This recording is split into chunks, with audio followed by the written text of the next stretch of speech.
Oh, thank you. All right, good evening, everyone. Thursday, February 10th, 2022. Here we are in the Select Board hearing room, as well as Zooming. So we are on hybrid. Masks are strongly encouraged for in-person participants. So I'll entertain a motion to accept the agenda. So moved. Is there a second? Second. All in favor? Aye. Aye. Aye. Thank you. All right, we have a continued public hearing, stormwater and site plan review, common driveway, 533 Country Way. And the first thing I have to read is a letter that we received today. Today, right, Karen? All right. This is from Tina Devon. I don't know if any of you on the planning board members have seen our woods across from where the driveway on 533 Country Way may go. There are 3 storm drains, one in front of our woods, one in front of 533 Country Way, and one north of 533 Country Way. Years ago, the town hired TrueX to check these drains and found the pipe between the drain north of 533 Country Way and the drain in front of 533 Country Way was broken and had a tree root growing through it, and that water was flowing underground to our property from that broken pipe and has been since. My husband has been asking DPW if this broken pipe was going to be fixed. In March 2021, Kevin Cafferty told my husband that DPW has no plans to do anything. I would like the planning board to see the attached 9/14/2021 video I took of the water on our property. If you look at old weather forecasts, you'll see that it had been completely dry for weeks before this video. Yet the woods are completely saturated with water. This is due to the broken pipe discussed above and 2 private pipes that were allowed to be hooked into the storm drain basins, 1 pipe into each basin. The private pipes stream water 24/7 into the storm water basins. I would like assurance that 533 Country Way will not be allowed to put a private pipe into either of these storm water basins. Several trees within the first 100 feet of our property were uprooted during past storms. The ground is saturated there. You can see the root balls and roots from the trees that fell. Steve Bajorklin indicated that water from the driveway could go into the stormwater basin. We feel that considering the water damage that is already being made to our property, additional water will make it worse and should not be allowed. This is why we are concerned about the water flowing down to the front of the property of 533 Country Way. The 7/24/21 meeting minutes indicate that Mr. Pritchard said the drainage as it exists today will be the baseline. It was not in the minutes, but I was there, and he said the baseline was 0 for water when referring to the front of the existing wall. I saw that you discussed snow removal in the 12/9/21 minutes, and I am concerned about it also. We have seen plows push snow onto our property from the other side of the street and come down the driveway with the blade down and push the snow onto Country Way and our property. Can you do something to assure that the snow will not be pushed onto our property from 533 Country Way? Can you set a hefty fine if snow is moved from 533 Country Way to our property? We continue to be very concerned about additional water damage to our property, both above and below the ground. If there is discussion of bringing all the water to the front of the property at 533 Country Way, we don't understand how that water cannot end up flowing above or below the street to our property. I haven't heard from Conservation yet. I asked to speak to a conservation agent a few times last year and have yet to hear from anyone. I assume nothing on 533 Country Way can be finalized until Conservation makes a decision. I appreciate everything you, the planning board, and the town engineer are doing to protect my property from further damage. Tina Devon. That has been read into the record. Okay. Gentlemen. Steve Bjorkman, for the record. Can we just quickly respond to that letter? Because there's a couple key items in there that I think will end up helping. Number one, we have no pipes that are connected directly to the basin.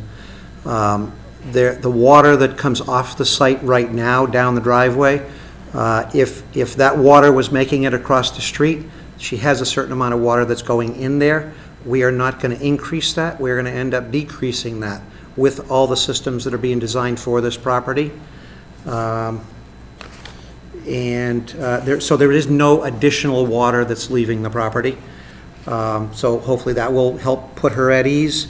And I believe that we have now in I think it's the homeowners association, that the plowing is going to occur as they go into the property and push the snow towards the back of the property. So any of that snow melt that's going to happen is going to probably end up through our treatment systems anyway. And we do have a street drain that's directly in front of our property. As far as her property having water on it now, it has water on it now. It's actually referred to as a vegetated wetlands. So when it rains and things happen, water goes to the vegetated wetlands. But we're not increasing that at all with this project. We're hopefully decreasing that by putting these systems into play. And I think the planning board understands that. Karen, do you have any comment on that? No, I did check with the DPW today, and the DPW did say that they plow within the town's right-of-way. There's a right-of-way that the town can push snow in, and they plow, that's what they plow into. I did share the email today with the DPW. Thank you. All right, gentlemen, you may continue on 530. One other Excuse thing me. to point out, just before you continue, is I don't think this is going to Conservation Commission, is it? It is. Oh, is it? Yeah. Some of the work that's being done right at the front of the property is within the buffer zone, but it's obviously we're across the street, so it has insignificant impacts, but it does require the filing because we're within 100 feet. So I don't think that's going to be any problem with conservation. Again, same thing. We're cleaning the water that's going there now, so I think they're going to be happy with what's happening, as well as the improvements that we're making in the street layout. I think are going to be better for the town. Conservation is waiting for planning to get a little bit further on in the public hearing so that they know the design isn't going to change before they have another public session. Yeah. Thank you. So with that said, what I'd like to do is try and turn it over to Greg, who has been working diligently to try and get the drainage stuff over here squared away and in responding to Mr. Cheshire's letter. And he has some points which, again, are way above me. They're probably above some board members, but Greg needs to try to bring these things out. And there's actually 10 things on his response letter. But he has also taken the recent plan that we have done here, John's reviewed, and once we got his letter, Greg actually did make some more changes to that, which we don't have with us tonight, because that has to be gone over by John, so we know we're going to end up continuing, but we hope we're going to get, that much closer to having some closure on this. So Greg can try and go through some of those changes as well, but I think it's important that we kind of just listen to the beginning of this as he goes through some of these comments, because it has to do with the way Greg designed it and why he designed it a certain way. So I'll turn it over to Greg. So I went through just his comments, and then I responded in notes, not formally. But I did make some plan changes based on the last comment letter that we received. And most of those changes are very minor. For example, I'm sorry, before you get started, did you say you didn't submit these? That's not something we have here?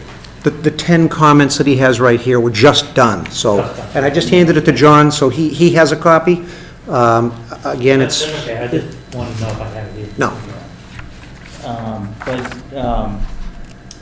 One of the comments was that the cross-section for the common driveway didn't match the plan, and on some sections of the common driveway, we've got a 6-inch Cape Cod berm, and they weren't shown, those berms weren't shown on the cross-section, so I added them to the cross-section. So there's some minor, basically drafting edits to that detail.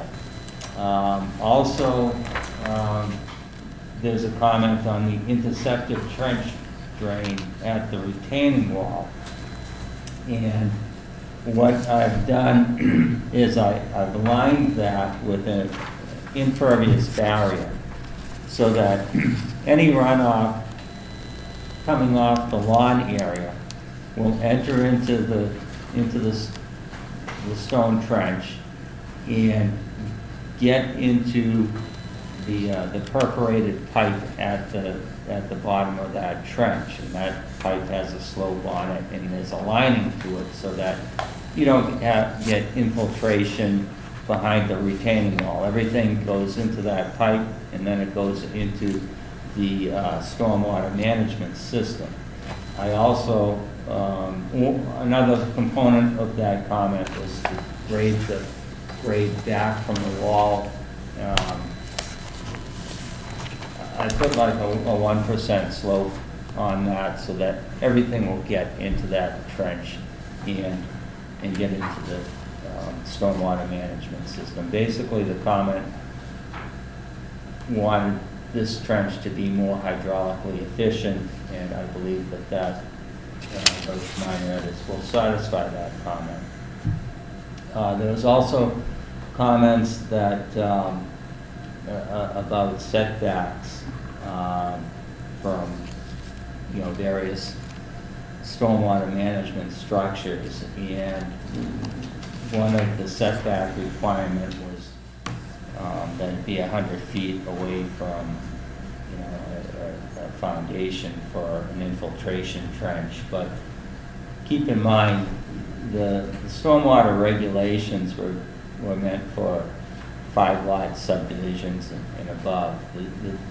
The infiltration basin that is proposed out there is a very shallow, flat basin that's only getting clean water, and it has an overflow device on it. So very little amounts of that water will be infiltrated in that area. Most of it will, in the 10, 100-year storms will probably be drained off through the overflow structure and go and get recharged in the subsurface recharge chambers called number 3. So I don't believe that that's a big deal at all. They've been successfully used, these yard lawn basins, all throughout the past, ever since the inception, since this bylaw has been passed. So there's a pretty significant track record that these devices will work. They work well. They're not intrusive. They're very aesthetically pleasing. Again, a similar question or a comment with the sand filter regarding recharge. I've lined the sand filter so that it will model, or it will behave as it has been modeled. I tweaked the calculation. I used a constant flow component, and it had no material impact on it because the sand filter, the water quality volume is very, very small. It's just taking 1/2 of the upper portion of the hammerhead. So, but I responded to that comment. I added a remove and replace note to a subsurface recharge system to the detail of it. I don't know why that note didn't appear the last go around. I meant to put it on. But anyway, I added that to the revised plan. There was a comment about the water quality volume using the entire subcatchment area, which I did. But what I did is I used an iterative process that's allowed under the BMP Stormwater Management Handbook. And I produced a hydrograph that had the same volume based on the impervious area of that catchment area. So the water quality volume of that entire shed is going into that structure and has been treated. And it's based on the entire impervious area of that shed. And, you know, again, this is a practice that we've employed before many times in the past. I don't have any doubt that it will suffice here, that it meets the code. And then the proprietary unit that I specified under Mass STEP program, it has a 60.5% TSS removal, and under the New Jersey STEP program, it has a 50% TSS credit removal. And I meant to add a 50% in the spreadsheet, but accidentally, I guess I didn't do it the last time around. So I edited it to be the 50% TSS, and I still came up with an overall 90% TSS, or better, removal rate. So it still meets code. I adjusted the erosion control plan to note that Marble Homes will be the entity responsible for maintaining the erosion control systems throughout the period. I also did a quick calculation on the sediment traps. They require about 600 cubic feet, and that's based on 1,800 cubic feet per tributary acre. And that would come out to be about 525 cubic feet, but a trap of better than 600 cubic feet can be put in right in front of Country Way. We'll actually use the existing retaining wall that's there to help prevent sediment from getting into the street. And again, this is a temporary structure during construction. When that wall is removed, we can add other temporary silt traps. But the way that the construction is going to flow is we're going to start out back and move our way up to the front. And by that time, a lot of the back areas will have either been permanently stabilized, or they can easily be temporarily stabilized through wood chipping and so forth. So moving along, we've got the said traps, we provided sizing, and there's a number of erosion control notes, comments that were provided, but there are a lot of, some of them seem to be more geared toward if a SWIP was prepared. We didn't have to prepare a SWIP, but what we have done is we prepared an erosion and sediment control plan that we've been implementing all along throughout the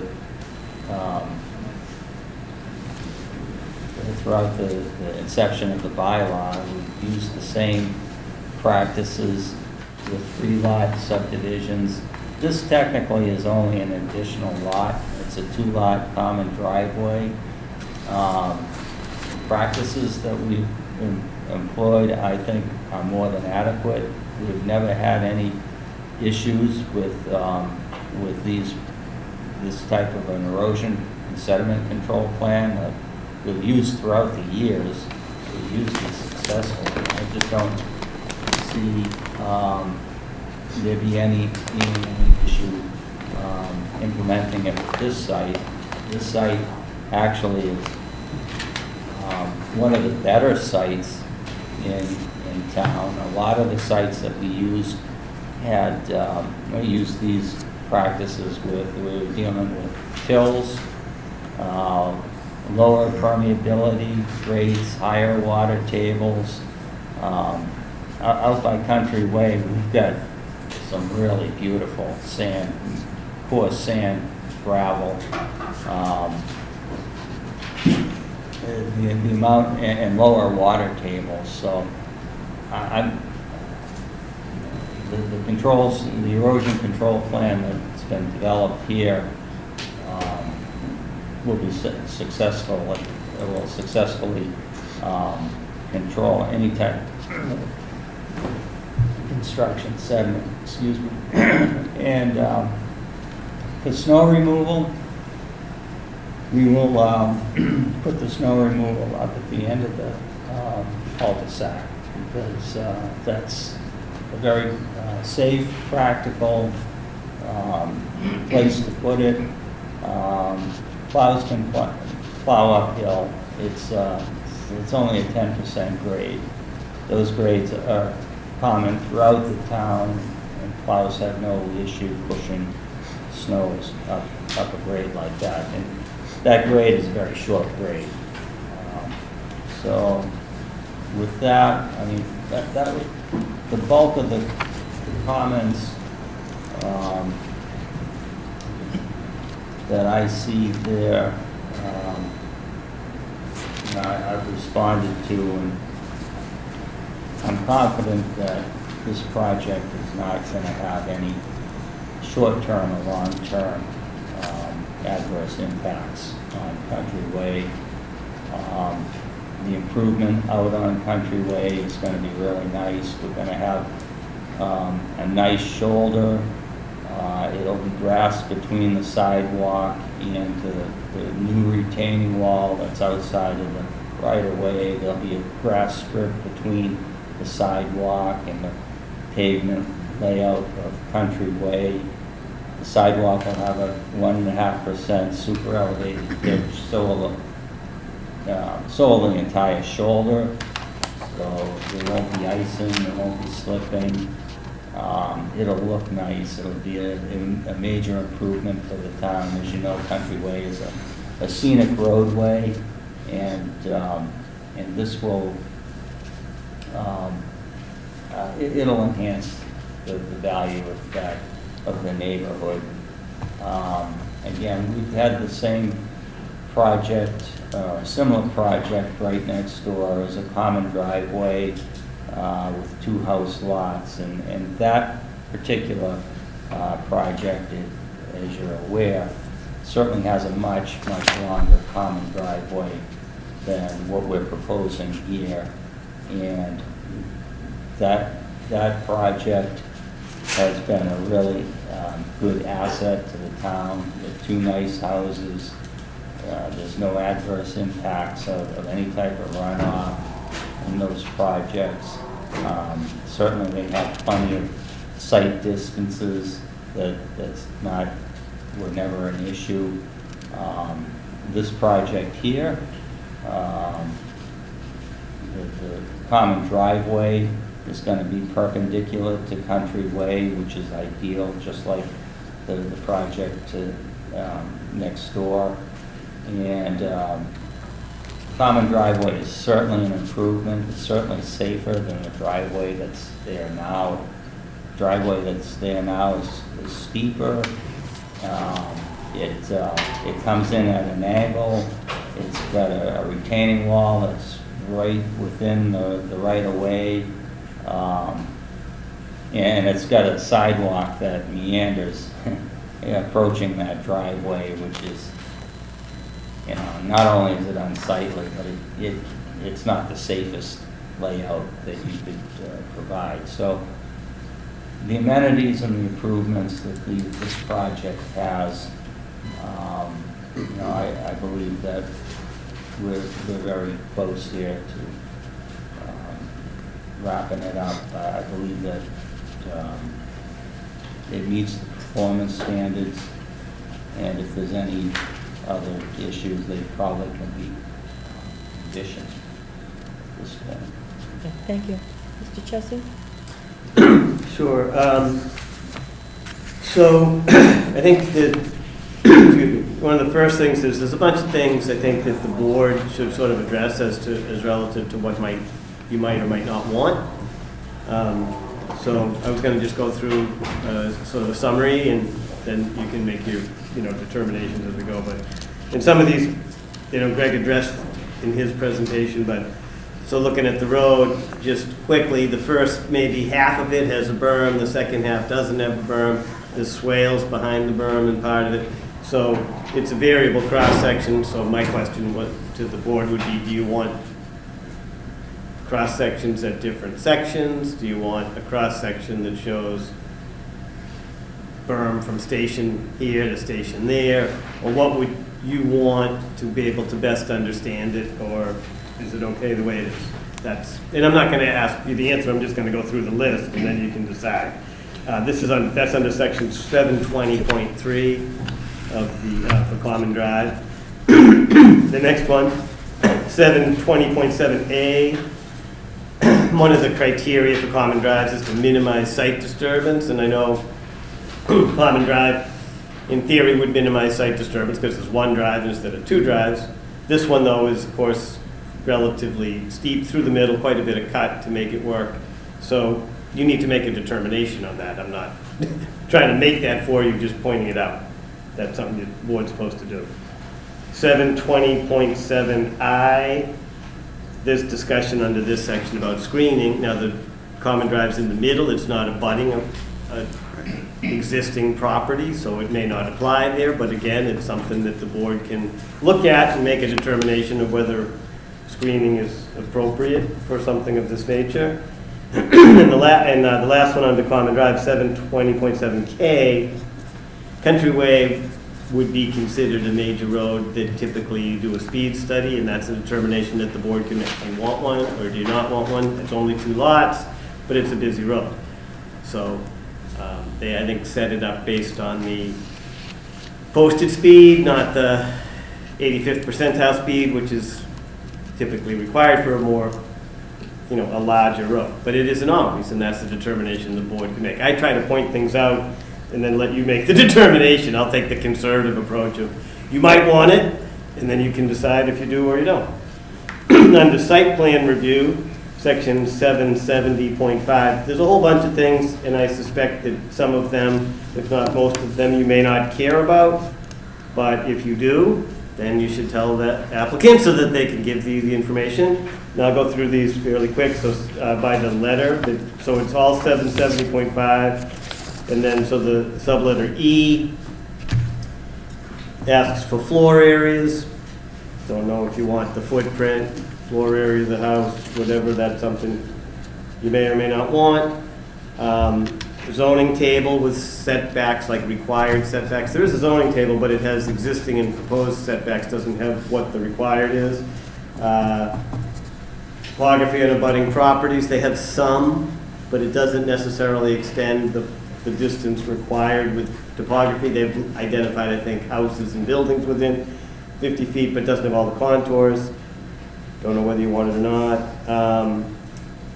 That's under G. Under J, does the board want more specificity regarding trees to remain or landscape plans? So the plans show existing trees, but they're not necessarily designated to remain or to be removed or whatever. And again, that's not up to me, but it is up to you all to determine whether or not that's important, or if certain trees are being removed. Do you want something? Do you want street trees planted in the front? Is there anything like that that the board may want as part of the project? Because now's the time, I think, to put your opinion on that. Under M, I think this probably applies more to a bigger site plan than a house, but it does ask if the board wants to see data on entrances, exits, where the doors are.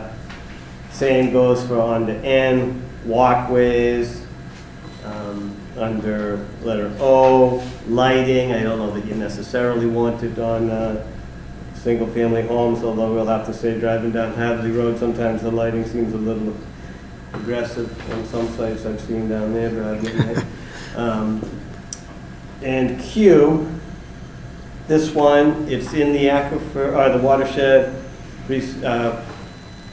Water Resource Protection Zone is what I, every town's got a different name. I work in a lot of different towns, so I sometimes confuse it. But anyway, so there is a requirement for a maximum impervious area. They are providing recharge so that they can have a higher impervious area, but that's something that the board needs to review and make an opinion on, and I think make a determination. I also have a couple of recommended conditions, I think one of which they actually listed in their response letter, but under 720.3, this should probably be a condition for the work in the public way. I know there was some sort of agreement, but the sidewalk, whatever, that should be a condition that the DPW approves, whatever, and I don't know whether the board wants any more on that. And then under 720.5, the operation and maintenance agreement, where this is going to be a homeowner, maintained facility for all the stormwater. There's usually an agreement about that. So those are issues basically common drive in the site plan. Under the stormwater stuff, and which is mostly what Greg had discussed, and again, I know that some of these systems on some of these types of projects, it's not, a 20-lot subdivision or a large commercial facility, so the board has had some, like, stormwater structures that wouldn't, comply to the letter with, say, an infiltration basin design. Like an infiltration basin under DEP standards would have at least an 8 to 10 foot top of berm width. It would have a low-level drain sort of underneath with a valve to maintain it. It would have an overflow spillway, typically of stone, which maybe you wouldn't want in somebody's yard. There's a whole bunch of them. I've listed it in a fairly detailed manner within the full letter, but those are things that my understanding is some of those have been allowed before. I list them, and the board should look and see whether or not they're acceptable. I know Greg discussed setbacks from, say, foundations. So I think most of the larger infiltration structures are on the low side of the foundations, although I don't know, what you don't want to do is put an infiltration structure uphill right next to a house foundation. I mean, that's kind of common sense. So looking at look at the elevations and things, and is it something that you want to have a greater setback or not? That's probably a case-by-case type of thing, but that's something to, address. So that, the interceptor trench, I think that they've, suggested that they're gonna line that. I think you have to. It's just for the board. It's basically right here along this part of the lot, right up against the retaining wall. So if it's an open bottom with stone, it's just gonna go down and out the cracks in the wall. I mean, they're the modular block walls, it would just be leaking every time it rained. So by lining it, this doesn't show the stormwater system underground in the detail too much, but basically there's a trench along here that pipes back into the subsurface system here. So by lining that, they address that issue. Right here, what's proposed is what they're calling a sand filter basin. So there's a sand filter underneath, and then it's got some storage above it, and if it fills up like in 100-year storm, it would flow back out this way. Most of the time it would get caught, smaller storms would flow through, and they'd go down into actually another infiltration system here. So sand filters, for a house, it's a bit of a challenge to maintain. I mean, if you had to fix it, you gotta dig the whole thing up. So you need to look at that. There were some issues with the design of it that they need to correct. I suspect that Greg's looking at that, and we'll hopefully make adjustments that work. One question for the board, because you're in the Water Resource Protection District, and again, I don't think there's a really high level of contamination in this type of a project, but sometimes if you're in a Water Resource Protection District, they line the sand filters so that you don't get in. I mean, they will have some infiltration, they'll leak out. You don't design it for that infiltration, but you put water in the ground, some of it soaks in, regardless of whether you have stone in a pipe that collects most of it. It doesn't collect all of it. So sometimes if they're in areas, water protection areas, they put liners under them, so that's something you could probably decide whether it matters or not. The other BMP proposed here, it's called a tree box filter because I think they're going to plant some trees in it, but it looks more like a sand filter in terms of the function of it. So tree box filters typically are like small, or, you know, they're like a concrete casting and they get a tree. This is pretty big comparatively speaking. And it's lined with like an impermeable liner around it. So it's more like a sand filter. They had made adjustments to it to be more like a sand filter. That's something that the board should just look at. That's what that one is. That's where that's located. The other comment, so most of the tests in the front showed all sand, but one of the tests, it doesn't show the system on this sheet, but there's a system in here. One of the tests in here had poorer soils. Like I think there was a test here that was sand, maybe a test over here that was sand. This side definitely had sand. But there was a test in here that had sandy loam, and then underneath it, loamy sand, and there were redox features in I think at the interface between the sand and the loamy sand. I don't remember off the top of my head exactly what elevation it was, but you don't see, so they said that was like a disturbed area or a fill, but you wouldn't get redox in fill. You wouldn't have had that, and that wouldn't be the case. So I didn't go out to see the test. They dug one near it that showed sand.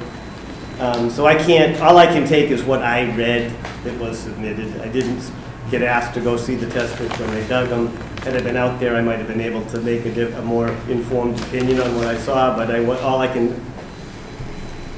look at what was submitted and say that's what it shows, and if it's got a slower soil, you got to use the slower rate. You can't use a faster rate than what the soil gave. So that's something that I think needs to be addressed. That's on subsurface infiltration system 2, is SRS 2. And I have a condition, I think this would be in there whether I said it or not, but generally these should be inspected when they dig them, make sure that the soils are consistent with what you see. I think that's probably a boilerplate condition in every one of these, from what I understand, but. So that's all relative to the recharge, the discharge rates requirement 2. Recharge, I mean, they're providing a ton of recharge. Everything's being recharged, essentially. There's a little bit of perimeter area that would flow off of the site. There's a little bit of overflow, specifically, I think, on this one here.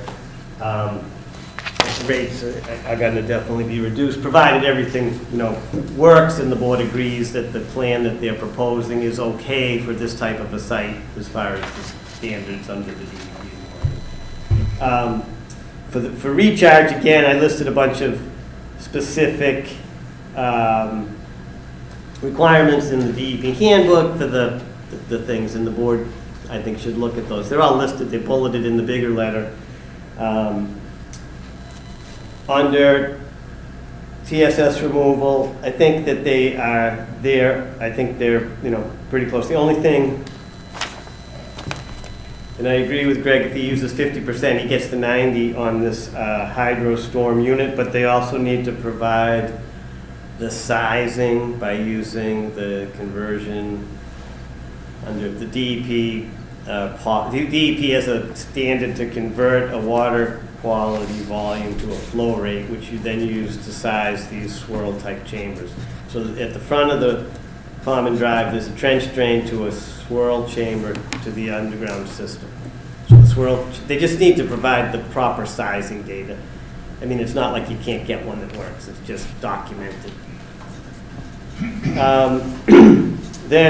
So for the erosion and sediment control, what I used as a basis for my comments is actually the checklist in the DEP regs. They give you a checklist you submit usually with one of these reports that has a whole list of, did you meet this, did you meet this? And for erosion and sediment control, there's a list of stuff, and that's what I wrote in my letter verbatim. So everything in there is right off of the checklist. It's not off of the SWIP. It's off of the DEP checklist, whether you need a SWIP or not.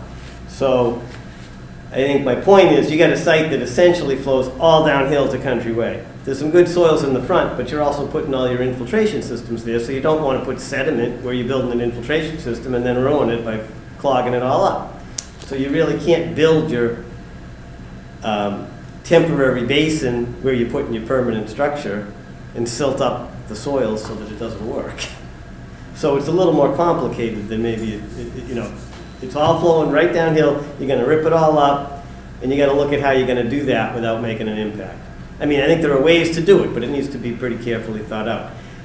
My experience has been that oftentimes somebody building a big subdivision has less of a factor than the people that come in afterwards to build the individual houses, because they need to have people that are not site professionals. You got builders, they're driving all over the lawn, what would be the lawn, they're tracking everything. You got 15 trades there at the same time, and that's when you end up with problems. If somebody's controlling it carefully, then that's fine. And the site guys generally do that. They don't have as many people working. But this, you get two houses, you're gonna have a lot of people coming in and out, and where are they gonna park? I mean, they made a place for them to park, which should work if that gets all done, but I still think it's all draining right to the road, and it's gonna be tricky to not have a problem, depending upon, when the project starts, the weather conditions. I mean, if it doesn't rain, it's fine, but if it's like it was last summer, it might be trickier. Or if you get, big thunderstorms and whatever, and everything's bare, that's when you have problems, so. And then lastly, I did have some comments on the operation and maintenance plan. They're not a big deal to deal with, I don't think. And I don't need to go into them specifically unless you have any questions for me. Okay, I'll open it up to Karen. Do you have anything you want to say before I open it up to the board? No, it's just that I know. time is tight. I know time- If the board needs to make decisions, they should make decisions. Okay, Steve? Well, a little hard to make decisions based on just throwing options out there, I guess. Chesia, what I would say back to you is you provide a lot of options here. The question is, what do you recommend Well, in terms of how we approach this, given the two lots? Sort of right. common driveway? Well, so it sounds to me like this sort of yard basin area here is something that's been commonly used in town. So basically, it's grass. It looks like the lawn, but it's low. Water will puddle there. If it gets too high, it overflows as a pipe here or inlet here. That sounds like something that you've used on single-family houses before. It's been successful, and I think that that's something that if you're okay with it, then that's fine. There's a sand filter. I don't know how many of those you've had on single-family houses. There's a tree box filter. My understanding is that it's not really a tree box filter the way it's drawn. That's how it's presented, but I understand that those have not been so successful in town, so that's something to consider as well. So I get it. I mean, a little bit of the experience the board's had. I mean, a sand filter is DEP, BMP, and the design of the one on the northern lot is consistent pretty much with the design in the DEP handbook. So, what are you going to say? The tree box filter is a little different because it's not quite the same as what you'd see in the handbook. They are an expense for a single homeowner or two homeowners to have to fix were they to clog. So, there's stuff to think about in that regard. As far as the other systems, the subsurfacing in the front, I mean, the two subsurface systems in the front that are, larger sort of chamber type systems, the soils are better for the most part, except for that one test pit is not as good. There is a fair bit, it's either roof runoff or it's pre-treated runoff, so it should be pretty good before it gets there. I mean, it's not like you have a catch basin bang right into the infiltrations. I mean, you got the swirl chamber on the one side. Some of them go through multiple systems before they even get to that system. Like the overflow from the lawn basin goes down in. So most of the pavement gets a fair amount of treatment before it gets to anything. So I think those probably will last quite a long time, provided that people clean up the stuff that's up gradient of it, if they ever do. I mean, conceptually, I think the issues the board needs to think about is the tree box filter thing, which he could change that to probably be the same as the thing on the other side of the sand filter, if that was something the board preferred. And then, the other stuff, I think I think that's pretty similar to what you've probably approved before. I mean, the underground system's probably 90% of the lots you review have underground systems.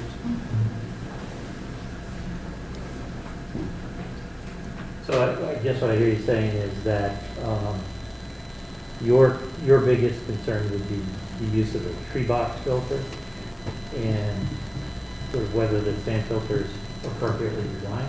No, it's the sand filter is more of a maintenance thing. It's a higher cost of. I mean, the underground system's a high cost to repair, but I think they're going to last a long time. The sandbox filter it looks kind of like just a hole in the yard, but it's got a liner, a pipe, stone, sand, topsoil. If it gets clogged up, it's going to be kind of costly to dig up your yard to replace it. So they work, but they provide great treatment if they're working. It's just the question of is it the type of, that's really a political decision. More engineering-wise, you could put something like that. You could design something that costs $500,000 for a single-family house. It still works engineering-wise. It's more of a political decision than it is an engineering. Well, no, it's a long-term decision, right? It's whether a homeowner will maintain it. If they don't maintain it, what happens? It fails. And What happens in this if case? that doesn't work, if that clogged up, what would happen is more water would go to the north, because it would not filter down through, it would fill up and overflow the other way. I mean, you could ask them, I guess, so the tree box filter, the way that one works, that's got an inlet up higher, similar to the lawn basin.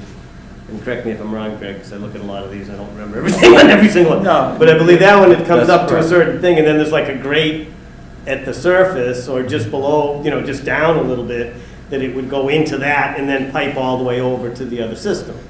But the sand filter, it has to, I think, go down through and out the pipe. Because that's the standard design Yes, feature for those. the sand filter, and I've got it lined too. Right, so. Not on this round, but on the new round, Right. I put a liner on it. So, getting back to the tree filter box, if I remove the trees, put sand, loam and seeded it so that it has like a concave structure to it to capture runoff, and it perks through the sand filter media and is lined and has that an underdrain to the subsurface recharge system. I guess it's 3. Is that something you prefer? I mean, I can convert the thing if that's what you I think, want. My thought was, I thought the trees would be something that's aesthetic there, and if the trees, I'm going to interject here. No tree boxes. I don't want one. They don't work. They don't last. You have to come up with something that's more permanent. okay, is I a sand filter, can I convert it to a sand filter? Will that be acceptable? Ben? Well, one thing I was going to ask, and just to clarify, it sounds like since the initial iteration of this, it's not the proprietary tree box filter that's like a concrete. Right. This is something entirely different now that they're. It's almost like a hybrid system. Yeah, it's like a self-designed system. It's not the Then- same thing we were concerned About about before. Then earlier. call it something that it is rather than a tree box. It's not a tree box. Fine. How do we do that? Call it whatever you want to call it. We'll call it It's, a hybrid Let's tree. not lose sight of the call it initial a- question, which is, you call it a medium. regardless of whether we call it tree box or Medium. custom-made Media. sort of tree Infiltration. box, hybrid infiltration, is it whatever you still want going to. to create the same long-term maintenance problem for the homeowner that may not be taken care of? One of the suggested items is if it's going to create a problem, you want it to create a problem for the homeowner, not for the abutter. Right. So in the sand filter, there potentially an option would be to have if it does back up and start to overflow, it should maybe have like another rise or grade thing or something, so that it's gonna overflow and not go into the neighbor's property. Okay, all right. Or something like that, if you can make that work. I think I don't have that in the tree filter media box thing. He's not worried I about think that you do one. have it there, I don't think you have it in the sand filter though. Oh, you want one in the sand? Well, I'm just saying, if Yeah. something doesn't work, you want it to create a nuisance for the homeowner more than for anybody Mhm. else. Right. Because then there might be some incentive to fix it. Probably what the incentive would be is just to fill the thing in. There you go. Which is- Because that's the Right. cheapest thing. Right. But they would maybe have a hard time selling the property if that happens, because it's got a recorded theoret. I mean, if you record the thing with the deed, then they don't have that ability, you know? That's down the road, right? Right. You're gonna end up with, if you end up filling it, you're gonna end up with A mess. a mess. Yep. Decades until somebody sells the house, right? Right. So I don't know, I guess my point would be that is something to think about. I don't want to design it on the fly in front of this board. I think you got to think about the issues and You have a lot to what do you think want to about. address? What do you want them to do to make it so that, you know, it works relative to those types of things? Those are some suggestions, I guess. All right, that I thank you. If you want something that's visual, that the homeowners are going to notice if something's not working Yes. right, that I think we can do, right? Yeah. Okay. Okay, All right. so we'll try and address that. In the essence of time, because I know you've got your public Yes. hearings and all that stuff, and I don't know if the public hearing's going to go fast or not, the questions that revolve, a lot of the questions that revolve around the plan, and John's gone through some of them as to decisions for the board on some of the stuff that's in section 770.5 or whatever. To me, a lot of those are very simple things that can just be knocked off, and we tried to do some of that at the last meeting. Is there any chance that this board might entertain suspending this until the public hearings are over and running through those items with me a little later on? So that we don't have those at the next meeting to deal with? And some of those are very simple issues. I understand, Stephen. The issue here is, I am going to allow the public hearing Yep. to run as long as there are questions. And frankly, I don't think you want to wait until 10 or 10:30. I'll probably ask the last question, how's that? Seriously, if they're, Steve, go Here's for what it. I suggest. These items that you talk about, I think they're sort of simple yes or no. Do we Yeah. want the They are. building floor area? Yes. Right? Do we Just want the vote on it. required setbacks? Yes. Yes, right? Does the board want additional topography on the abutting properties? Yes. Yeah, I mean, you know, within reason, I guess. I don't know what that means, but I think that's part of the requirement, right? Do we want more specificity regarding trees? I will defer to my tree guy on that. You want a landscape plan? Yeah, and that I thought we did discuss at our last meeting. too. Do we want data on the entrance and exits? Yes. Do we I want- think there's now on the plan that shows front doorways with walkways. That's The fine. the entrances are at the end of the walkways or the beginning of the walkways. So that, some of that stuff's been added to the plan, that's why I wanted to try and Okay. go And through also that, kind of one-on-one, maybe not quite as fast as you're doing it, but, And lighting, we Um, want to make sure that it's down lighting and that it doesn't flood into yep, anybody and else. that's a condition if we pick a light out or something like that, that's just Okay. added as downlight. We added the lights in for you that you wanted at the end. Mm-hmm. You know, some of the stuff we didn't really agree with, but we have the lights and stuff in there anyways. As far as, you know, John's comment in regards to the berm, if you look at the plan view of it, you can tell where the berm is going to be.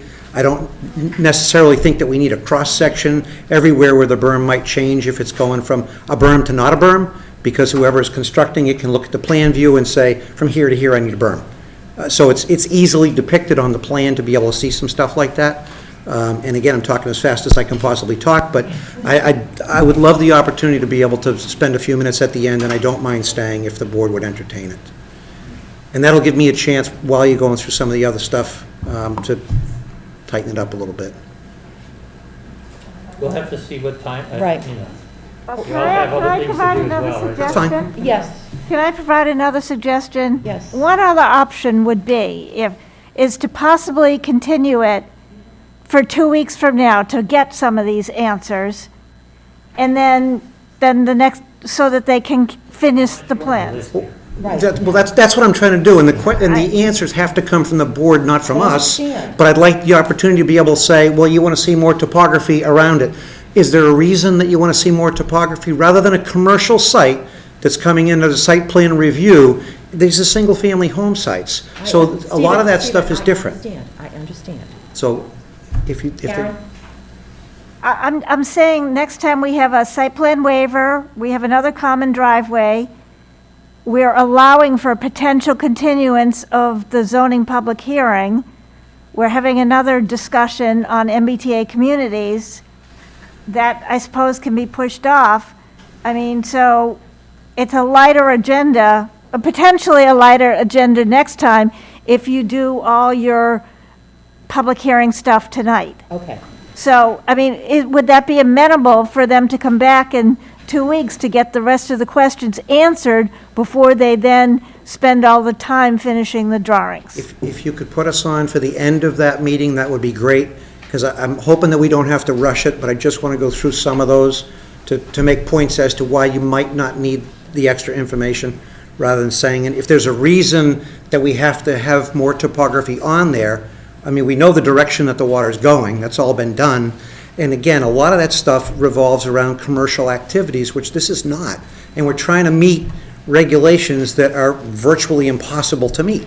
So we're doing the best that we can, but we need responses from the board on Again. that stuff. So Will 2 you- weeks is fine. 2 weeks is fine. 2 weeks is fine if I could be the last on the agenda. We told you how we feel about these questions. Yes, no, yes, you know that. Right? On which ones? The 177.45, the Steve just Well, said. Right, but I'd like to be able to discuss those with the board pretty quickly. I don't have to take a long time, but I'd like to try and discuss them to see if I might have the opportunity to get a different opinion. That's all. All right, Karen? It's really hard to say what the end of the next meeting is going to be. I mean, why don't we say we have one common driveway that will probably allot a half hour. Do you want to do the MBTA communities discussion next time, or do you want to push that off to March? It's only another, push it off to March. All right, we can do it on March 10th. Yep. We can put that there.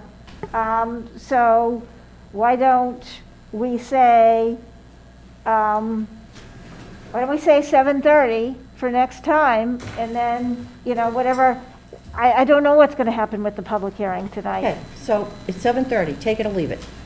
No, that's fine. If it's the last thing, that's great. I just It hope that we have Might some just be time, later, so that's all. Right. Thank you. In the meantime, we will get that plan right over to John, probably tomorrow. We'll try and send over the changes that Greg had made, and we'll go from there. Yep, Changes are gonna happen. Right. yep. Okay, Done in the interim. yes. Also too, Karen wanted you guys to decide whether you were coming back, what was it, March? No, We don't need to do we that. don't want to do that right now. All right, but fine. Yeah. They're going to come back. We'll do that at and- that time. Okay, Right. all right. See what the work. I move to accept the applicant's request to continue the public hearing for the stormwater permit and the public meeting for the site plan administrative review for a common driveway at 533 Country Way until February 24th, 2022 at 7:30 PM, and for a filing with the town clerk, May 6th, 2022. Second. All in favor? Today's date. Aye. Thank you. Thank you. Thank you very much for your time. Thank you. Holy moly. All right, where are we? Here's my public hearing thing.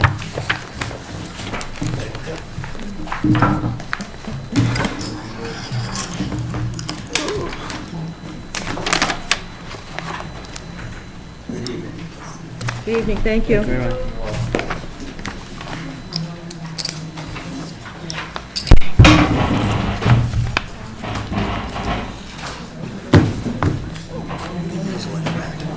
And I'm not leaving for the evening, so don't jump. Thank you, Steve.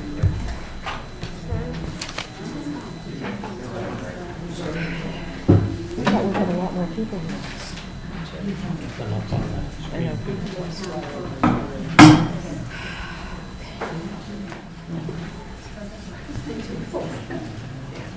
All right, people, it is now 7:30.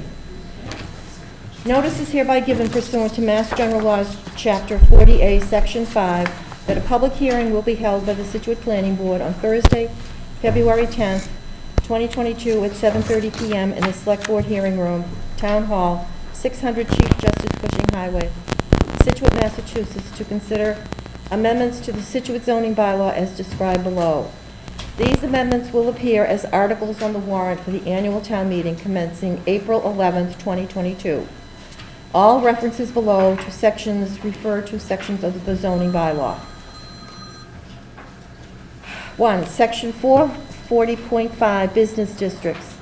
Amend the zoning bylaw by adding "and BCN districts" in the first sentence after B district so that the wording reads "in a B district and BCN district." 2. Section 620.3, Setback and Yard Requirements. Amend the zoning bylaw by changing required side yard distance in the R3 district from 8 feet to 15 feet.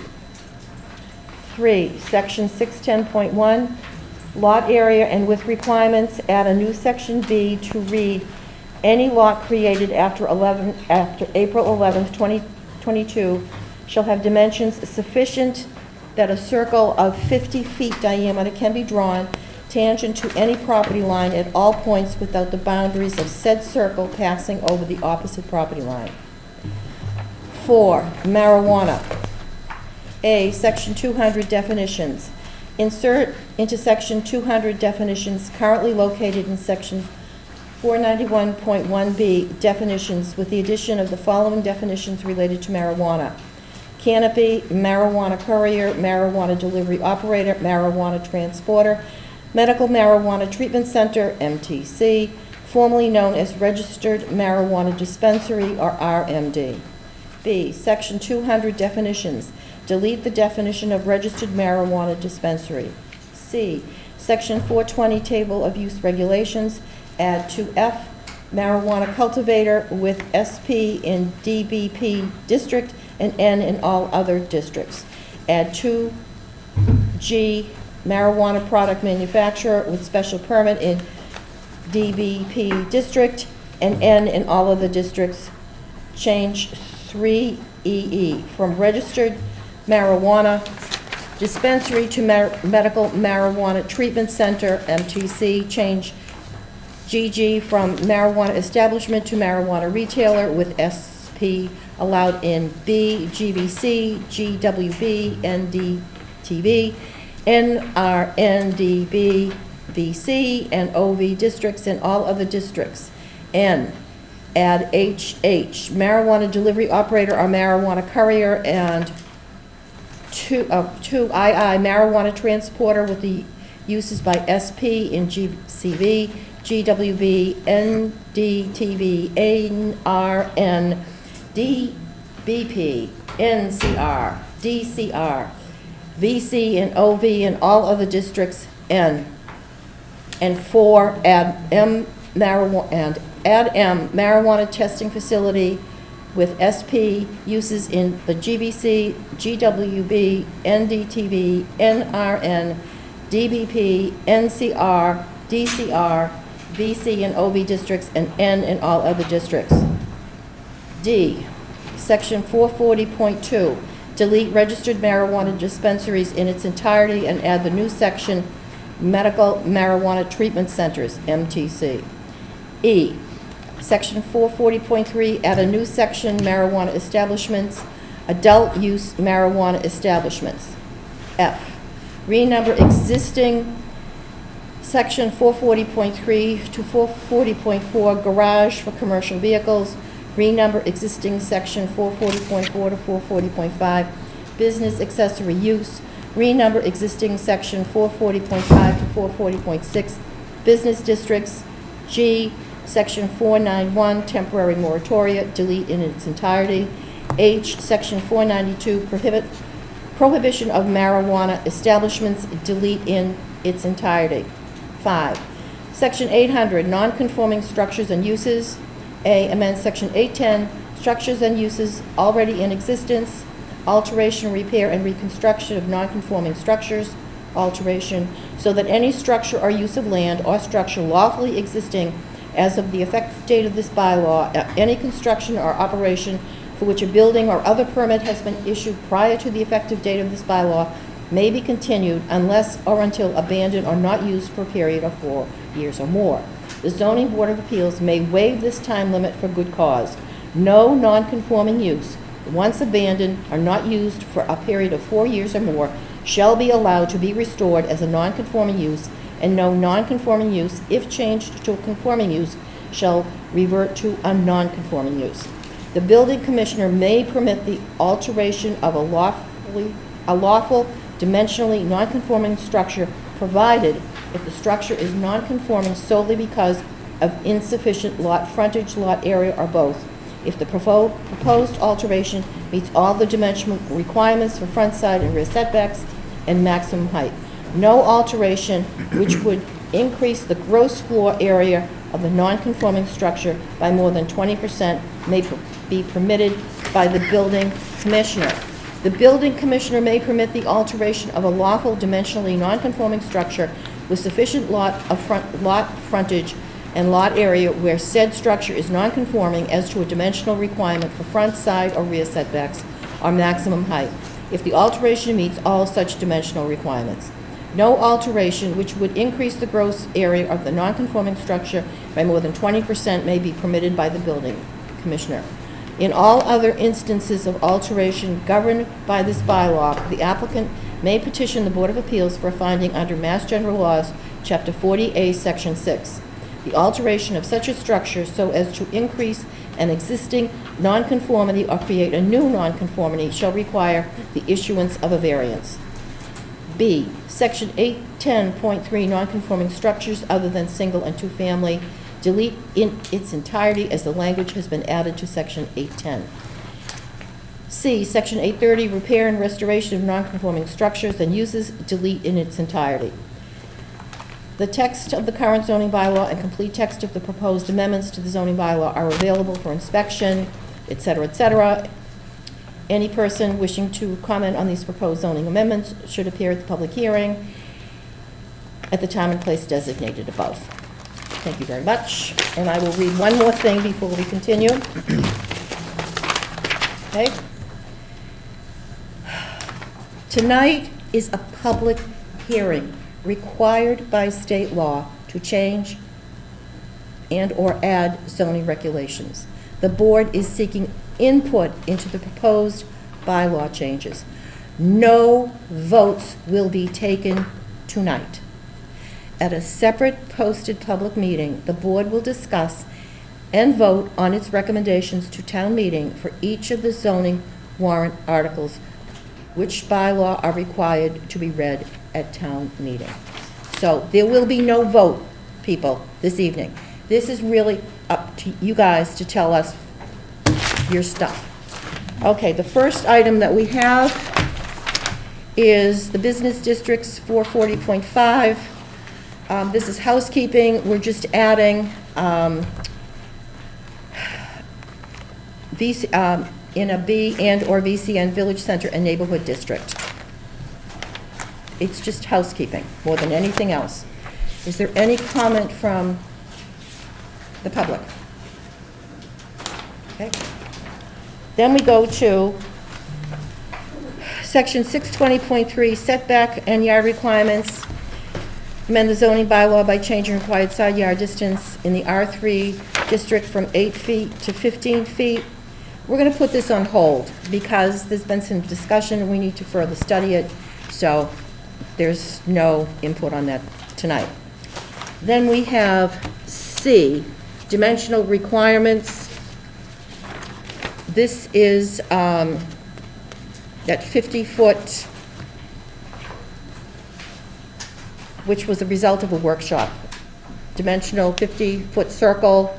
And so there has been some discussion at our last workshop about, excuse me, lowering that to 30 feet. And there was one other caveat in there as well, Karen? There was a comment at the zoning workshop that possibly considering any portion of a lot that doesn't meet the criteria above to be not counted towards the buildable lot area. I have heard in the interim since the zoning workshop from the chair of the ZBA, and the ZBA, he can't support the 50 feet and would recommend something lower, maybe 30 or 25 feet. And I am suggesting adding language, any portion of any lot created after 4/11/2022 that does not meet the above criteria shall not be counted toward buildable lot area. All buildable lot area must be contiguous. This would address, I think, the comment that came out of the zoning workshop. Okay, thank you. Comment from the public? Okay. Are we going to talk a little bit more? Do you want to go to the 30 feet? Do you want to, what is the board? I'd Yeah, go we to- talked about that last time, right? Right, Is that yeah, we said ought 30 to feet. cut We this agreed with down. that. It's just whether it's 25 or 30 feet, Right, we ought to okay. cut it down. Mr. Morse? Yeah, 30 feet is still an awfully wide width, in my opinion. I can think of several locations in town where we've done strips to accommodate installation of utilities specifically. I drew up one quick example right here, where you have a street at the bottom of the page, you have a street here, you have a lot that's maybe one removed from this primary street, which say has sewer on it. This lot here would have to have a septic system unless it could tie into sewer. And in several occasions, we've granted a strip like this out to that street. That strip, the sewer pipe's only 4 inches in diameter. We have mini excavators these days that can work in much smaller widths than 30 feet. We've done strips like this that are 8 feet or even 10 feet. I know, it was done It's from, just an easement, though, it's just right? an easement. No, it's No, not an it's easement. not, it's not Oh, an you easement. had, It's you not did an it with easement. 33 Beaver Dam that went on to Jericho. We did it with 33 Beaver Dam that went on to Jericho. Yes. It's been done down in the corner of Hatherley and Stone. It's been done on Man Lot. It's been done on several locations. That's really not what we're talking about. Do you have that graphic? We have graphics, if the board would like to show graphics of why we did this bylaw the way we did. Yeah, I think, show them the most So, egregious. I guess the issue here is you're pointing out a very specific thing. Right. And it may get caught up in this sort of definition. So if there's a way to sort of word this around that allows for some of those exceptions, then that might be something, right? But that's what we the primary did. thing That's- is we're trying to eliminate all of these crazy lot lines that people create that are 2 feet wide or 4 feet wide just to get buildable area. Right, and they're Square curvy, and nobody knows who owns what as time goes by. So the way the language is presented for tonight's meeting and how it's advertised on the website would specifically prevent this from being doable in No, its it entirety. wouldn't. No, it wouldn't, because it says any lot, any portion of any lot created after that does not meet the above criteria shall not be counted towards the buildable lot area. You What's could- posted on the website But it does was- not include that Yes, we for did. tonight's. We didn't repost this portion because we took comment, we went back after the last meeting, we said, let's look at it, and so we think that this language would solve that situation. So it appears that it might, but having just heard this language a few minutes ago, I need to interpret it and kind of analyze it. It would be nice if it was provided prior, or if you could provide Well, that prior to This another is meeting. a public comment Right, period. and you're We're not commenting. done, so if you have additional input, just provide it. Thank you. Yes, Mr. Bajorklin? Sorry I had to step out of the room for a minute, but is the new version basically saying that if you are less than the 25 feet wide or something like that, whatever Steve came up with at the last meeting, that portion is not available for lot area? Yes. That's what the change is? So you still could go down and have 2-foot strips all over the place? You Yes, just you can't could, use that area. You can't count it towards So you can buildable put a lot area. septic pipe in it, and get to a bleaching area with Right. something that's adequate. And again, I'm not suggesting 2 feet is the answer, but maybe a 10-foot strip might be the answer. And Greg, correct me if I'm wrong, and Karen as well. I think you want to be able to make sure you have access to the entire lot with some type of a mini machine or something like that. Yeah, and we believe that 30 feet is more appropriate for the situation so that you can have access with a machine. It doesn't interfere with the 50-foot frontage lot. And by adding the language, that you could still count some of these areas, but it just can't count towards buildable lot area. Okay. And I would somewhat agree with Greg. I mean, if we have a chance to look at that and make sure that it's going to work, it would be great. So if the hearing stays open, that's awesome. It will, we're not closing it tonight. Yeah. No? Thank you. Okay. All right, anybody else? Karen, are we all set with this, do you think? Unless anybody has any other comments. You guys?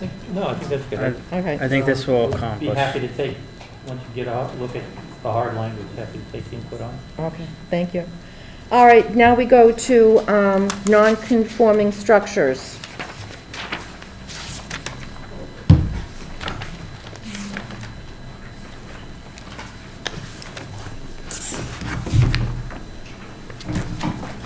Good evening, Bob Vogel, Building Commissioner, Town of Scituate. Thank you for entertaining me this evening, and thank you for allowing me to entertain you this Well, evening. thank you. That's more like it. Right.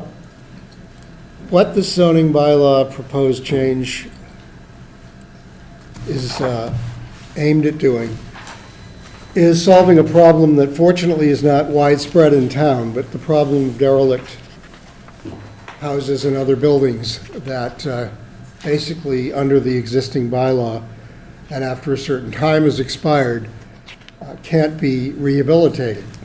There's virtually, if they're on a non-conforming lot, there's kind of a barrier against further repair or replacement of those structures. Unfortunately, this doesn't happen very often throughout the town, but certainly people who live in neighborhoods that do have one of these situations are acutely aware of it and very unhappy about it. In our office, we do get periodically complaints, and they are completely justified, and it's quite frustrating that it's not easier to deal with them. I wanted to sort of go through this quickly, and I'll just kind of read off my script here, and then entertain questions afterwards from anyone. The features of the existing bylaw that are pertinent to the proposed change. In Section 810, structures and uses which are non-conforming, and that means, for people who don't encounter the zoning bylaws that often, typically the lot doesn't meet present size or dimensional requirements. It's too small. It's a 5,000 square foot lot down on the Ave, something like that. The structure on the lot doesn't meet the setback requirements. It's too close to the property lines, or the use is not allowed in the zoning district. It's a general store in a residential zone district, for example. Right now, those uses may be continued unless or until abandoned or not used for a period of 2 years or more. That's the way the existing bylaw reads. 830, a non-conforming use or structure, this is other than a residence, may be repaired, reconstructed, or restored, provided that such repair, reconstruction, or restoration shall be completed within 4 years. So there are two different time periods, but they're finite, both of them. After these time periods have elapsed, the property basically becomes an orphan. If the lot's non-conforming, which is the most typical situation, it cannot be built on, and what might remain of the original structure cannot be repaired. There's a good example if anybody wants to take a drive down Surfside Road, number 81. It's been there for 25 years.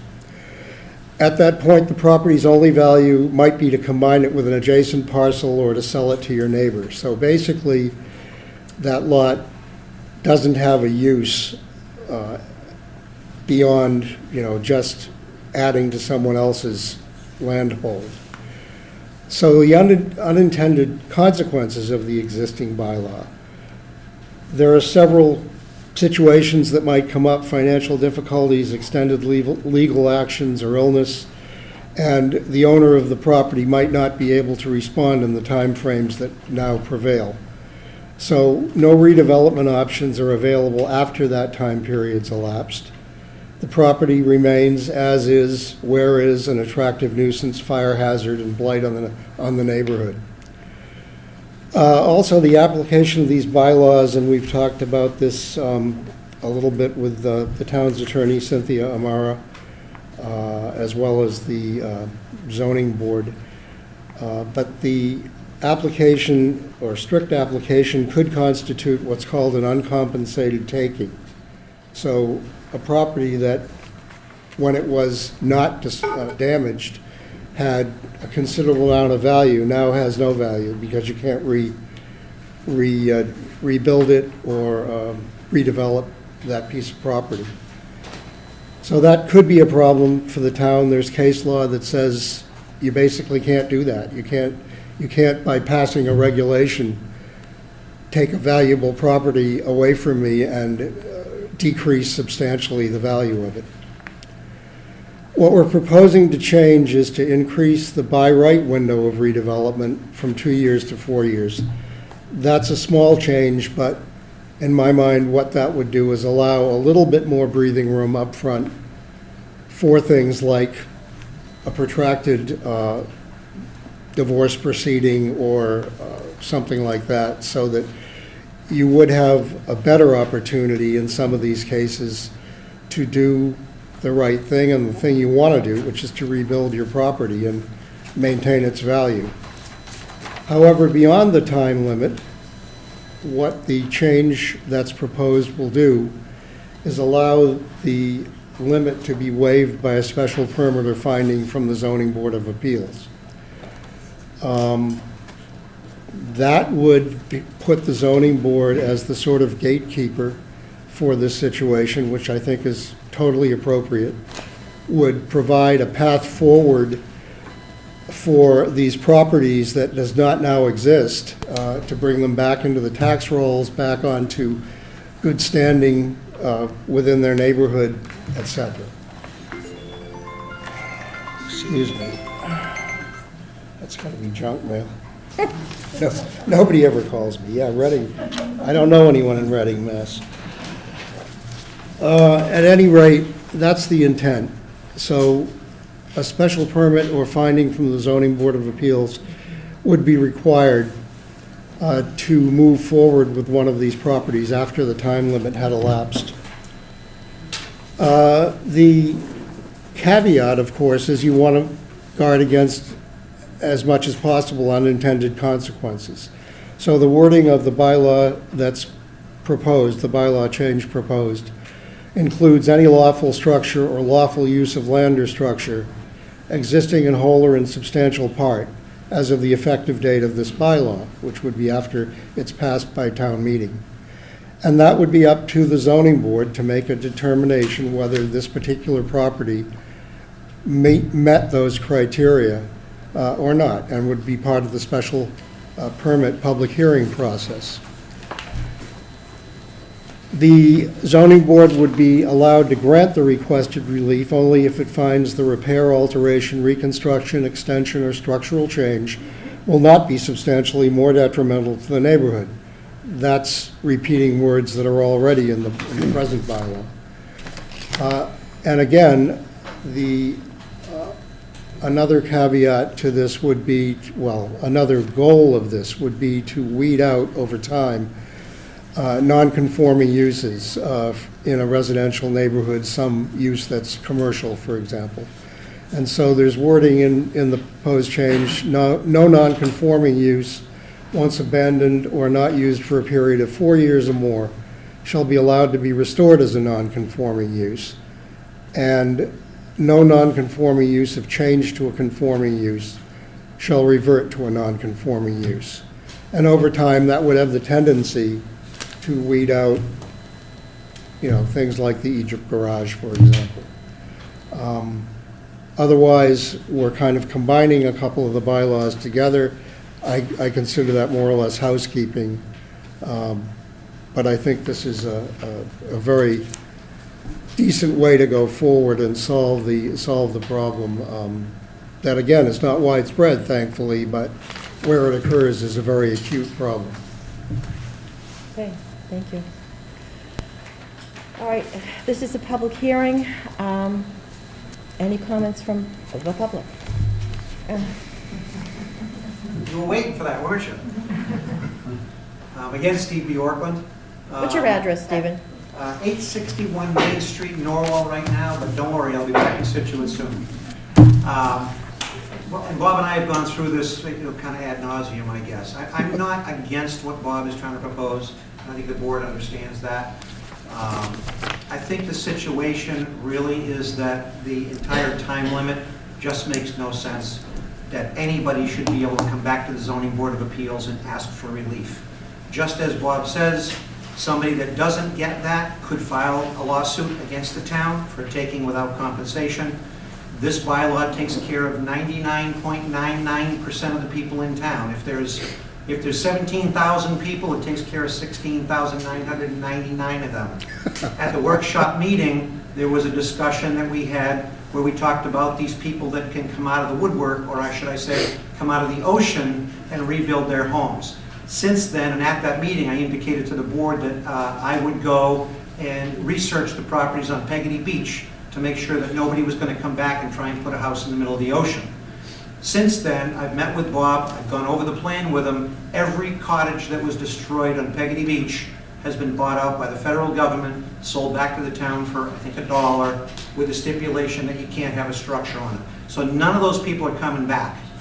Again, this bylaw, the way it's written, in my opinion, only prevents the reconstruction of the sole house that I know of that a gentleman took down after the storm of '78, cleaned his site up so that the neighbors wouldn't have a problem. That's the one guy that can't come forward to try to ask to rebuild the house. But everybody who's left him there like trash will now have the ability to come in and ask for a permit, whether it's today or in 50 years, as long as they leave the structure there. Please just do away with a time frame and support that. It makes sense. Then these people, if they get burned out, they could clean the house the next day, and when they're ready, they can come back and rebuild their house. That's what's get rid of the blight. If you allow them to remove the structure and come back and put a structure up later, or at least ask for permission to put a structure back up later on, that's the way it should be written, in my opinion. Thank you, Stephen. Cindy, do you want to comment on that, or? I really have no comment at this point. I think, it's a public hearing, and people are entitled to voice their opinions about whether or not there should be any time frame. I know an awful lot of time and effort was spent trying to address the problem in what seemed like the most responsive and fairest way to the most people around. Is it absolutely perfect? No bylaw is. Is it substantially better and fairer than what's on the books? In my opinion, yes. Could there be additional changes down the road if the town wanted to? Potentially. I think there was an awful lot of effort that went into getting everyone's input and coming to this consensus.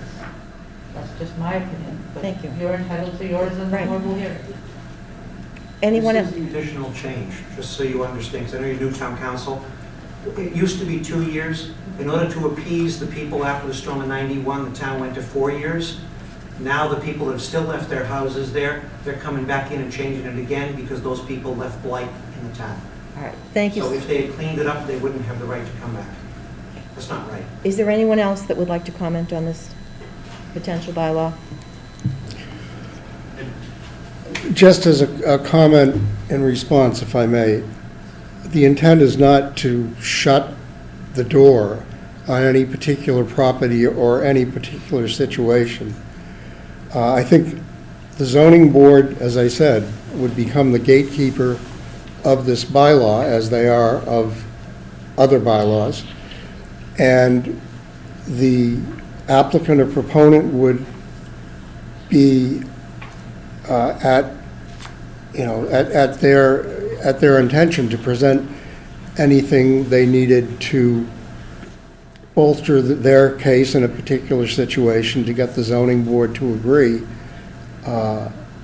that that particular property fell under the umbrella of what's talked about here.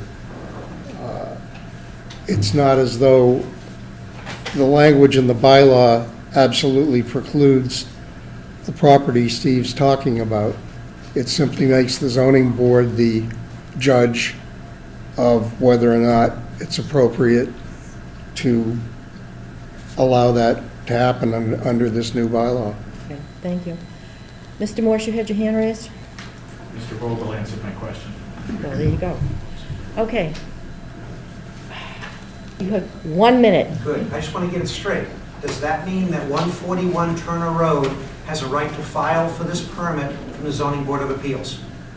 Because the structure is no longer there, but I just heard it will open up the avenue for that property. If that's true, I love the bylaw. If it's not, it should be changed to include it. I think sorry, All right. Madam Chairman, through you. I think the wording of the bylaw is pretty clear. The zoning board would have to agree that that structure existed in whole or in substantial part as of the effective date of this bylaw. And that's a judgment that is pretty open, but, you know, it's a judgment that needs to be made. Okay, thank you. All right. Any other comments? Yes, sir. Yeah, Joe Fiorentino, I live at 183 Lawson. And I talked to Bob about this briefly, but I was just curious on any other sort of observations on the 2 years moving to 4 years. I mean, what we're talking about with this bylaw is to be able to manage a transition of either an abandoned or not used parcel. The state has defaulted to 2, and I'm just curious why we're going to 4. What I've seen in the small examples in town, that if the problem exists, if you can't solve it in 2 years, you're not going to solve it in 10 years. In most cases, just keep kicking the can down the road, and the property just sits there. So I would suggest keep it to 2. Yes, you may. I think we talked about this last time, though. I think certain things happen, like divorces and estates, and those tend to go past 2 years. So just opening up to 4 years kind of takes those situations and does, those won't become an issue. So those 2 things right there. It's a different story with a storm, but definitely a lot of times estates hold things up as do divorces, so that's why we're switching to 4. Yeah, but in that case, you're not abandoning the property. It's still either being used, it's in use, it's not neglected, it's maintained. Like sometimes people die and then they're just. It's in probate. Nobody has the right to sell it, they're looking for heirs, there's things that happen like that. It can just take longer than 2 years, so we're just trying to make it so that not everyone has to go on the zoning board and clog them up. Just give them a little more time. And in this case, we're really talking about a handful of properties in town, Correct. right? Like half a dozen? something like that. Yeah, or fewer perhaps even. As I said, it's not widespread, but it's acute where it does exist. Yeah, But wouldn't rare exceptions be able to be dealt with the variance? I'd have to ask Cynthia that. A variance has very specific requirements. There's, 3 things that you've got to satisfy in order to legitimately ask for a variance, as I understand it. So you'd have to look at each situation. But as town council just said, this is not perfect, but it is a start. Okay? It's a start. And your points are taken. Thank you. All right, anyone else? Now we will move on to why all of you are here. I will turn the meeting over to Ms. Lambert. Good evening. Problematic. This hearing is a direct result of the planning board receiving instruction from the 2021 special town meeting to further research and develop a citizen's petition presented at that town meeting. The petition was referred to us, the planning board, for further study to fine-tune and present a bylaw that would pass the scrutiny of the planning board, town meeting, and the attorney general. And we are all acutely aware that there are very real concerns about placing an adult use establishment in the town, and we have addressed those concerns in the language of the new bylaw. The planning board is not lifting a ban on marijuana, only the voters to do that. We are conducting inquiries into where such a business can be located should the voters lift the ban. I ask that the attendees of this hearing, as of the last time, keep their comments, questions, and suggestions to matters that are relevant, because this is not a referendum on marijuana in Massachusetts or even in Scituate. Marijuana is a legal land use in the Commonwealth. We are here to craft a responsible zoning bylaw for the town that we will need to have ready should voters at town meeting decide to lift the ban on marijuana, which is what the citizens petition last fall proposed to do. In attendance tonight, Ms. Amara, which is our town council, and Mr. Romano is on Zoom, the pro bono lawyer who offered to help us write the bylaw. As a result of the past workshops, a new red line version of the bylaw has been posted on the planning board homepage. So if you go to the town of Scituate and you go to planning board, you're going to come up to a homepage, and on the left is going to be a bar. And in that bar is going to be a red line. It's going to be this petition right here. It's going to say red line version for posting, okay? It is within proposed zoning amendments for annual town meeting. That's the subject of the bar. You have to open that bar and then go into the And there's a lot of reading to do here, so you can read all of that. So, as a result, so we have a new red line version. We did take a lot of notes and suggestions from the last workshop, and all the communication received since then, and I've incorporated some of that into the PowerPoint in the presentation of the bylaws. We have received communication, I'm going to read them out to you all the ways, from Val Baker, Margaret Quigley, Jeff Nicolo, please excuse me if I pronounce your name incorrectly, Martin Henry, Margaret Donovan, John Kimmick, Jeffrey Calla, Nancy Kimmick, Stephanie McGurk, Mary Henry, Dana Gillis, Graham McCurr, and the other fair share group, which includes Richard Bowen, April O'Connor, Keith Saunders, Freya Schweigel, and also Margaret Laughlin. So that being said, we're going to review the PowerPoint presentation. We're going to take a summary comment from the board. Then we're going to open the hearing to the public. And I'm going to make every effort to let everybody speak. But please, like you tell me, please keep your comments relevant. Do not belabor a point. If we are going to follow Robert's Rules of Orders, which is everybody gets to speak before somebody gets to speak twice. And once again, remember, this decision to lift the ban is with the voters. It's not with this bylaw. Okay? Rock the roll. Okay. So it's the zoning marijuana public hearing. I'm Patricia Lambert. Okay, so we have two articles at town meeting. We don't know what the article numbers are now. The adult use bylaw, which establishes the details for the permitting, and article whatever the other one is the referendum to retain or rescind the existing ban on the adult recreational use, and we know that that's the bigger decision.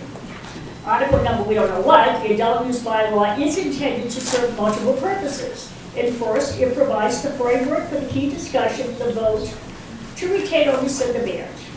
If the town votes to retain the ban, nothing changes regarding adult use. If the town votes to rescind the ban, the proposed bylaw defines just how adult use will be located and permitted in the town. Secondly, it locks in the specifics upon which a rescinded vote is cast.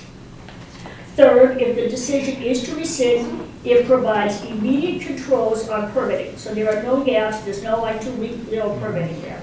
Finally, it also updates the medical marijuana bylaw to be consistent with the current state laws.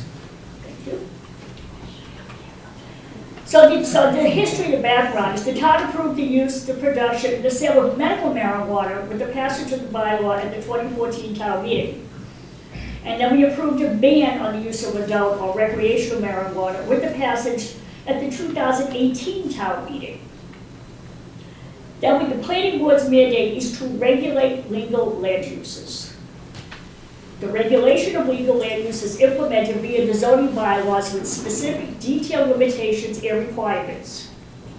And as we know, last year, a citizen's petition for permitting adult use marijuana was proposed at the special 2021 town meeting, but the petition did not have the planning board's input prior to submission, and the petition did not include the detailed permitting and the safeguards and protections that a bylaw provides for us. In order to address those concerns, we, the planning board, proposed a bylaw that will implement the detailed limitations, the requirements, and the safeguards for the siting of adult use marijuana establishments in town. And these articles are not a referendum on the legal use of marijuana in Massachusetts because the use is legal in the Commonwealth. Nothing decided tonight will limit an of-age individual's right to personally grow and/or use marijuana in your home. The discussion at town meeting is around retaining or rescinding the ban within the framework of a bylaw that would govern the siting of adult use marijuana establishments in the town if the ban were to be rescinded. So this is how we do a bylaw. The planning board writes a draft bylaw, then we hold public workshops to hear people's comments, then we hold a public hearing to hear some more comments, and then the planning board provides a recommendation for town meeting. And then on top of that, the select board and the advisory also provides recommendations for town meetings. Then the proposed bylaw is moved to the floor of town meeting, and then we as a town vote on that bylaw. So we define marijuana establishments as a very identified list. You can have a courier, a cultivator, a delivery operator, a product manufacturer, a retailer, a testing facility, or a transporter. We are looking to limit the number of marijuana retail establishments within the town of Scituate to just 2. And that requires a host agreement to be granted by the select board for any type of those aforementioned establishments, not just retail. It's for all of the 9 of them up there. The bylaw also limits the size of how big we want this establishment to be. It limits the canopy size, which has to do with growing. It prohibits drive-through marijuana dispensaries. And please remember that every single permit requires a special permit and a site plan approval by this board sitting up here. Or if a request, but this is right now, this is what we're doing. We also limit the location to where these can be, and then go into business in a village center in the neighborhood districts, which we call BCN in our zoning bylaw. Please remember, marijuana establishments are not allowed in residential districts. They are not allowed to be located within 500 feet of a public or private school providing education K through 12. They are not allowed to be located within 500 feet of a daycare or preschool facility licensed by the Mass Department of Early Education and Care. They are not allowed to be located within 500 feet of any religious educational facility, and they are not allowed to be within 500 feet of any addiction treatment or recovery center. Pretty stringent. Okay. And although the following districts are listed as acceptable in the bylaws table of uses, which you will find in the bylaw, the proposed marijuana establishment must still comply with all the required setbacks under the bylaw, and they all must be awarded a host community agreement from the select board. Every single person that comes before for any one of those types of establishments has to have a host community agreement, not from the planning board or from the select board. So we have a business district, And in that district, we are only going to allow a marijuana retailer. And it will be allowed by a special permit and a site plan approval. In the village center, in the neighborhood districts, as you can see, you can have retailers, operators, transporters, facility, and they're only allowed by a special permit and a site plan approval. In those districts, which we call GBC, GWE, we know them in public as Greenbush the Village, the Greenbush Gateway, the new Driftway Transit Village, Driftway Business Park, the North Scituate Village Center, and the North Scituate Outer Village. So that came in the last way that we have all these subdivisions. So this is where this all comes from, not out of thin air. The marijuana cultivator and marijuana product manufacturer, they are only allowed by special permit and a site plan approval in the Driftway Business Park, which is one piece of land in the whole town. We have to update the terminology in the regulations for the medical marijuana portion of the zoning bylaw to comply with the Cannabis Control Commission. And that link will take you directly to the Cannabis Control, and that's about, 400 pages you can read.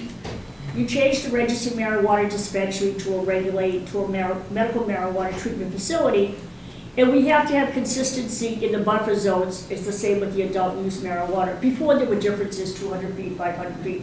We're making them consistent, they're all 500 feet. So where are these gonna go? Okay. Well, there are 4 areas of Greenbush. So there's the Greenbush Gateway District, there's the Greenbush Driftway Business Park, the Greenbush Village Center, which is a sub-district, and another sub-district called the Greenbush New Driftway Transit Village. Can you point to those? We will, it will come up in another slide. Go ahead. So here we go. So we're in North Scituate. You go into the North Scituate Village Center, which is the NSVBC, or the Outer Village, which is the NSVOV. And in the harbor, we will only approve a marijuana retailer, and that's only by special permit and a site plan. Hummerock will only have a retailer, again, with the special permit and the site plan approval. And on 3A, you could have a retailer, and it's by special permit, it's called the business district, it's right on the Cohasset Scituate line next to the tennis club. Small area. All right? And so what types are allowed at each location? Here you'll see the maps. And I'll go over here. So if you see in the red, within those red lines are those particular districts. So this is the Greenbush Gateway Business District. So it's by the Jacob Hatch building. It probably goes from the Rotary to golf course? No, just almost to the MBTA tracks. Okay. Yeah. So in here, we may or may not approve a retailer, an operator, a courier, a transporter, or a testing facility. That's in this particular district. And this said we may or may not. Gotta come before us. Okay. And then we have the Greenbush New Driftway Transit Village. Again, it's outlined. You see it goes from New Driftway, not a big area. And again, what's allowed there is a retailer, an operator, a courier, a transporter, or a testing facility. In Greenbush, the Driftway Business Park, again, by special permit or a site plan, a retailer, an operator, a courier, a transporter, a testing facility, plus a cultivator and a product manufacturer. The other end of town, we have to go to the village center in Greenbush, which we can have a retailer, an operator, a courier, a transporter, and a testing facility. Again, everything that's inside those red lines.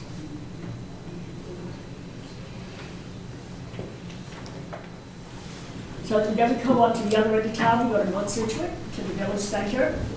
And up here again, by a special permit and site plan, a retailer, an operator, a courier, a transporter, or a testing facility. Excuse me. I can't really see, but how close is that to the playground in North Scituate? This includes the playground. Can you see where the cursor is? That's the play. Oh. So the playgrounds. It's right there. This is where the parking lot is in this area here. We do not limit that to playgrounds, we follow the cannabis, we'll discuss that. We'll get to that. It's just inside the defined lines of Inside that the defined district. line, yeah. Right. Yes. It doesn't mean that you could put one. No, it doesn't mean we'll put one yet, that just tells you that that's a possibility of where one can go. It's a privilege. Okay, that's, so everything has to come before us, so. All right, so then we go to the outer village in North Scituate, and again, you can see where the outer village is, you can go two of them actually. So it's a retailer, operator, courier, transporter, and a testing facility. That's it, the end. And that is the end. So again, everything, we have to be able to have someplace where people can come if they want to establish a business. We have to be able to give them some kind of land opportunity. That's what we do here. We don't lift bans on anything, as I said before. That is up to town meeting. But it is our job as a planning board to give people an opportunity to start a business, to have an economic development. We're struggling for this is tax dollars. Talk about that any way you like. We will open this up if you have a specific slide, if you can remember. If not, we can go through. I am not shy at asking either one of the lawyers if I don't know how to answer a question. Be happy to ask either Mr. Romano or Ms. Amaro to help us. We're going to go very carefully. We're going to take one question from the room. We're going to take one question from Zoom. Please tell us who you are and where you live. Okay, yes.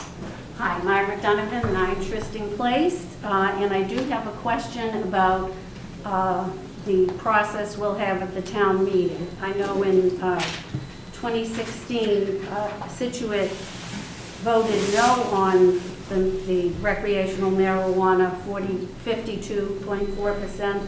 At the town meeting in 2018, it was 86% to prohibit. So, of course, this could be a totally different result, but I am suggesting that an up or down vote on whether or not we're going to remove the ban be done before we go through all of these different zoning bylaws. And I do say it's a lot of work, I appreciate that, but it's going to be very confusing. I think the vote to remove the ban should be totally separate from all these different bylaws, because it's going to be time consuming to go through them. Then depending on what the vote is, we either don't have to worry about it, or we have to be laser focused then on whether these are going to be passed or changes to each one. Because Sorry, could you put up the background slide, because it shows the order of the two The only problem boards. is the last time I got asked to show the people that were speaking, so I can do it, but then the people at home can't see who's speaking. So I'm going to refer that question to town council. The reason for having the zoning put in place first is so that you have zoning in place, so if the ban is lifted, there are limits on how marijuana facilities can be permitted in the town. If the ban goes first, the question on the ban, then you could say, yeah, we're going to lift it, zoning fails, and they could go anywhere without any regulation. well, it's not going to be instantaneous. We have zoning in place. Okay, everybody, one at a time, please, no talk over. The zoning, if you pass the zoning, they will go to the state and they will be approved as part of the same town meeting. You will not have the marijuana ban, the zoning ban lifted until after you have the zoning bylaw in place. That is the way towns that I have worked with have consistently done it, so that you don't potentially have conflicting results or a ban, or a gap in ability to regulate. I would also say that not only that, what the bylaw gives you the opportunity to do, no matter what side of this coin you want to be on, is understand that if you vote to rescind the ban, this is what you're voting for. This is what you're going to have. If you vote to rescind the ban without knowing anything else, then it's going to be open-ended. It's going to be the state that gets to make these decisions until we can get new bylaws in place. And that won't be until we have a new town meeting somewhere. Now, You don't wanna have a gap. hearing those arguments, I would actually speak in favor of having the vote, the main event, the vote whether or not to lift the ban or keep the ban in place before we do the zoning bylaw. And that's only because what's happened in the past in Massachusetts, the precedent has been set that if there is a zoning bylaw put in place, a general bylaw cannot countermand or effectively rescind a zoning bylaw that is put in place. And that's happened in Charlton and then Brewster, yeah, most recently. So if we vote, and let's say people say, hey, this zoning bylaw looks great, like if people want to vote to have marijuana or establishments in town, this looks like a good zoning bylaw for it, and people vote for the zoning bylaw, and then after that they bring up the general ban in the general bylaws, and they say, oh, we're going to keep the ban, we're opening ourselves up to a challenge saying, hey, you guys voted for zoning bylaws, you can't have a general bylaw that countermands that zoning bylaw. I would think that's not the case. No. Because Stop. the ban exists. Right. We're not eliminating anything. The Right. existing ban is What's there. still there? It's still Yeah. there. Nobody's done anything if they Cindy? vote.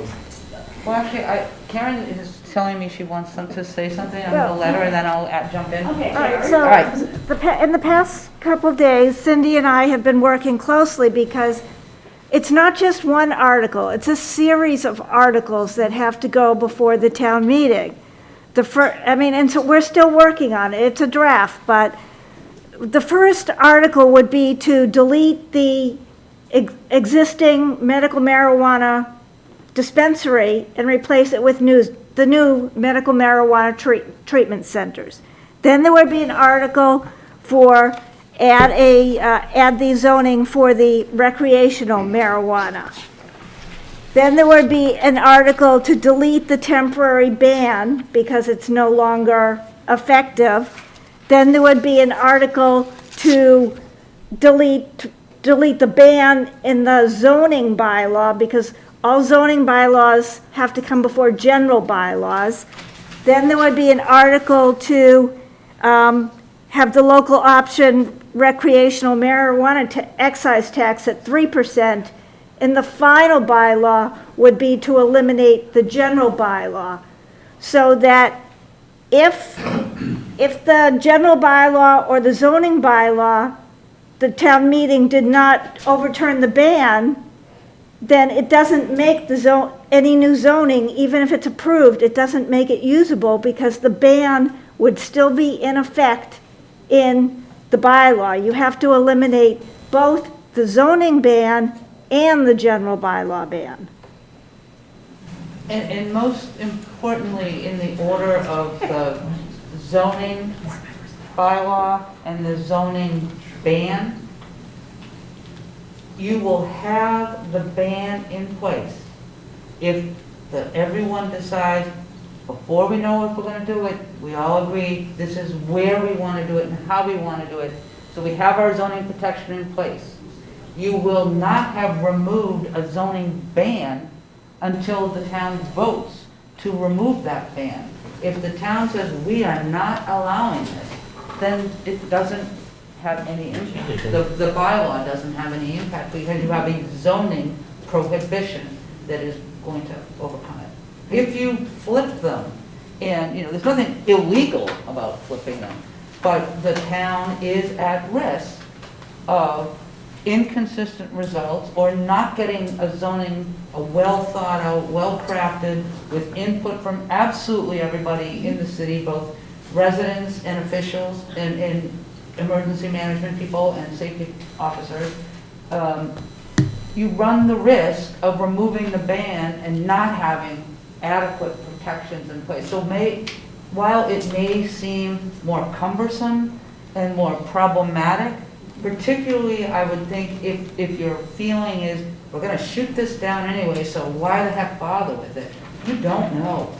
I've seen any number of things that you don't know. All right, stop. So you just want to make sure you've protected yourselves as best you can in the event the town decides it wants to allow the use. So all that would happen is that we're gonna pass a zoning bylaw. You're gonna propose it. Well, we're gonna propose a zoning bylaw. Propose, exactly. And you're gonna say, yeah, okay, we kinda like that. And then you can say, well, we don't wanna live there. That's okay. That means that at some point down the road, we have a zoning bylaw that will protect for us and for anybody who comes after us, that they'll never be able to put a dispensary any other place except where you voted to put that in your 2022 town meeting.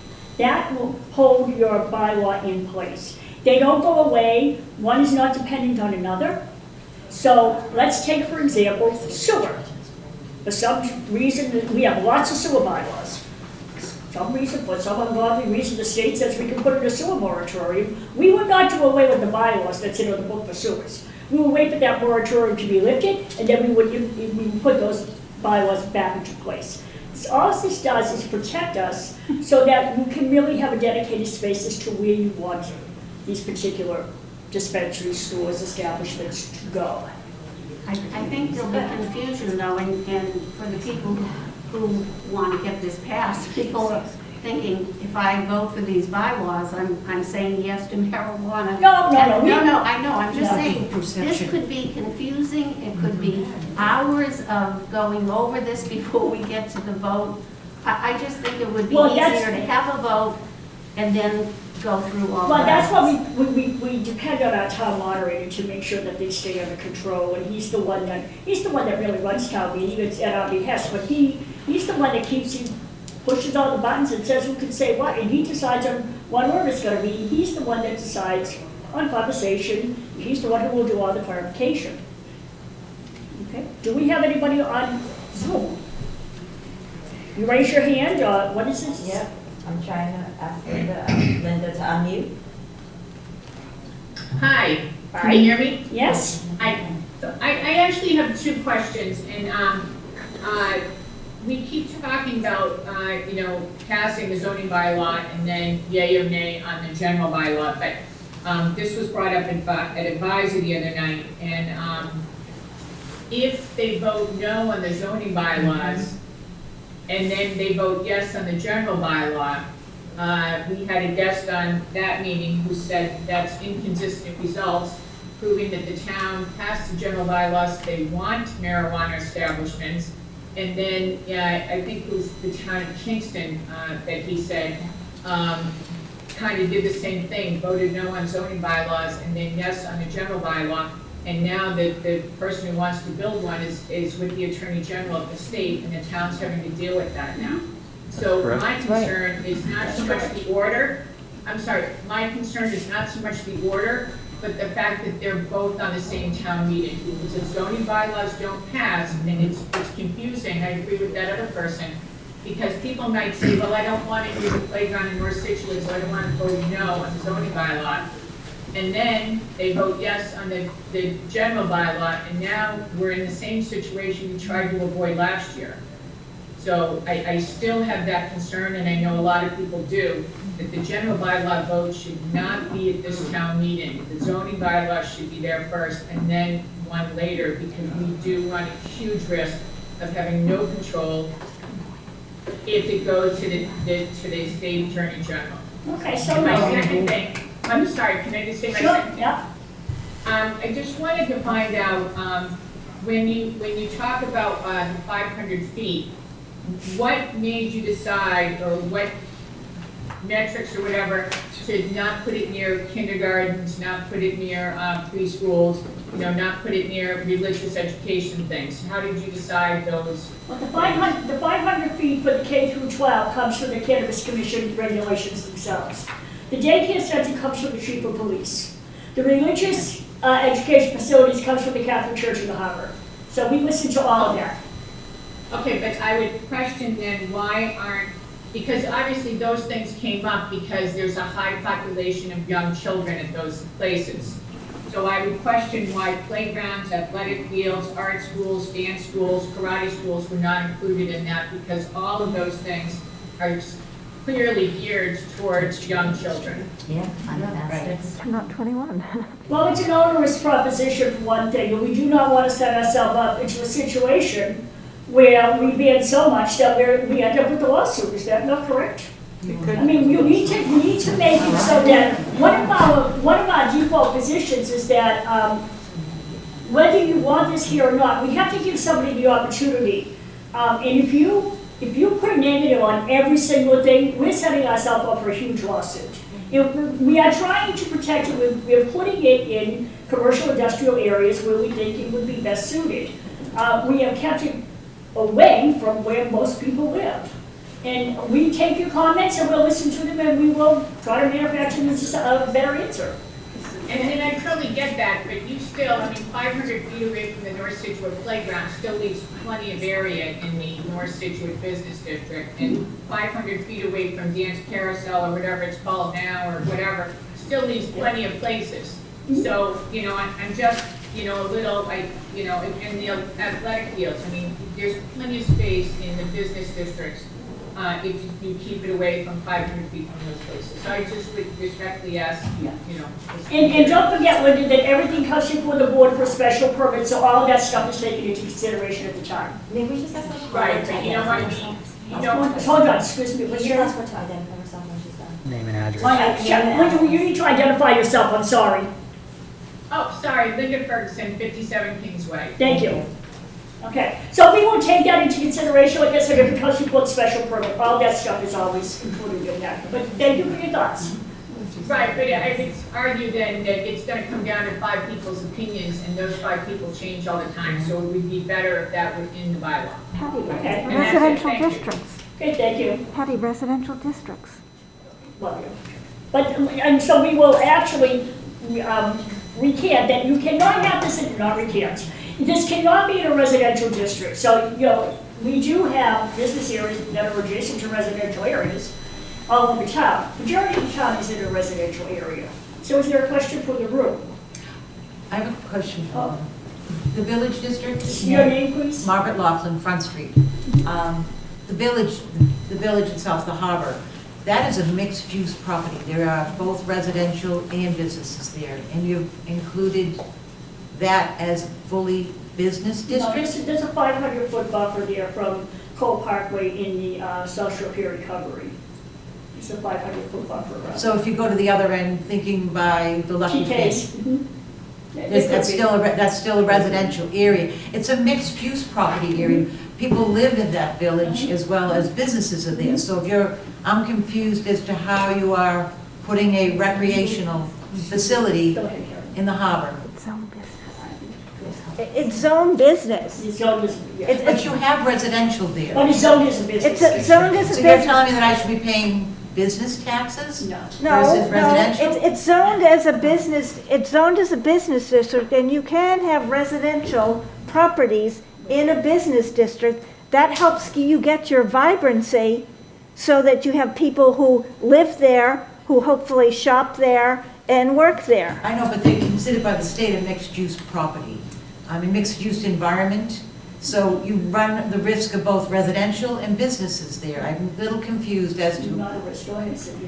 If I could just try to clarify something. We're not talking about individual residences that are not in a residential district. We're talking about zoning districts in the town where particular districts can have a wide assortment of business and some residential, some industrial, all different types of uses. And all this zoning bylaw does is identify those districts where the use could belong. What it does is in those purely residential districts throughout this town, prohibits any of them in the residential-only districts.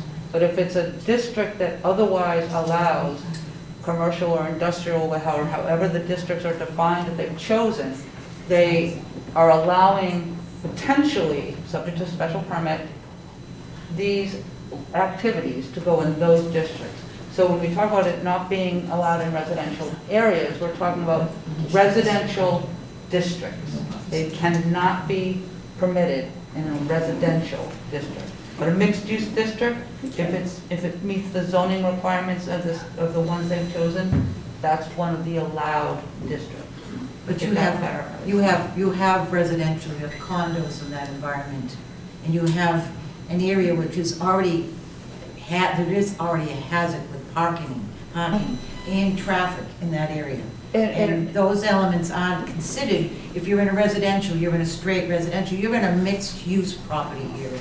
In a mixed-use district, your global reality is different than if you're in a completely residential district.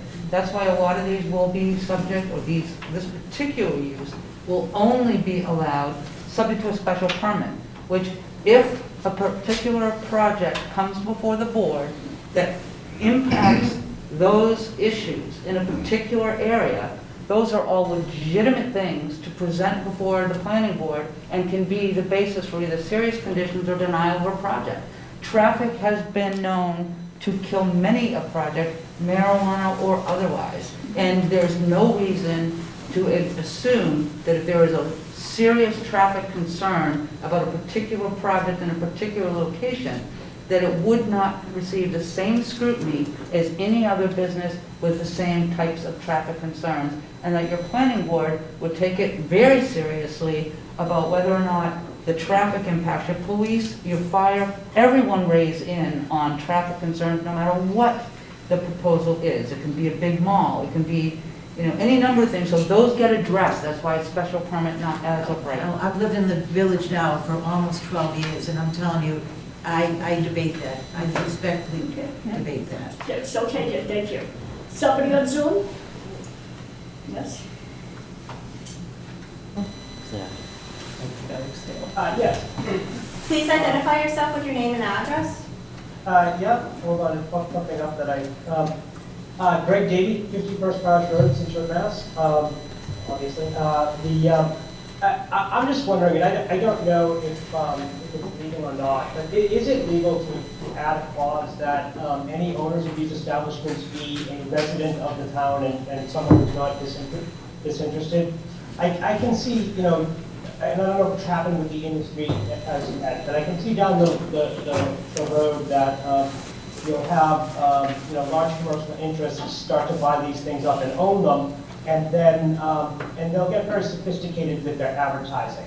And I think if we do wind up having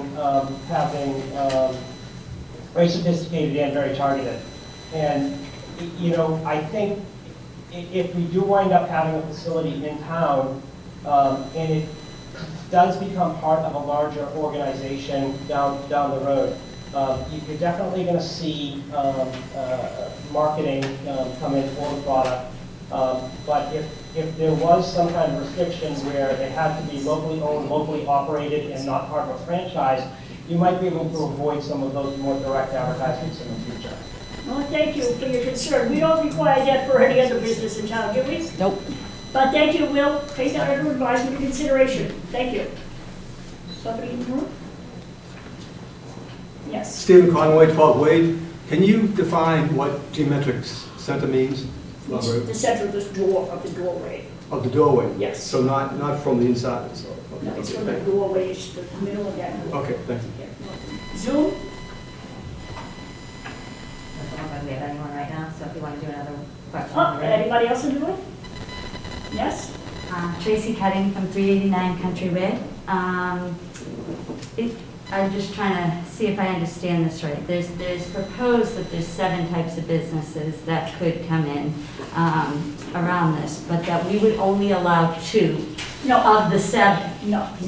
2 We total? only 2 retail establishments. Okay, so what about the other ones? You could have as many as you like, but you must have a host agreement with the Board of Selectmen, and I don't know how long that's gonna stretch.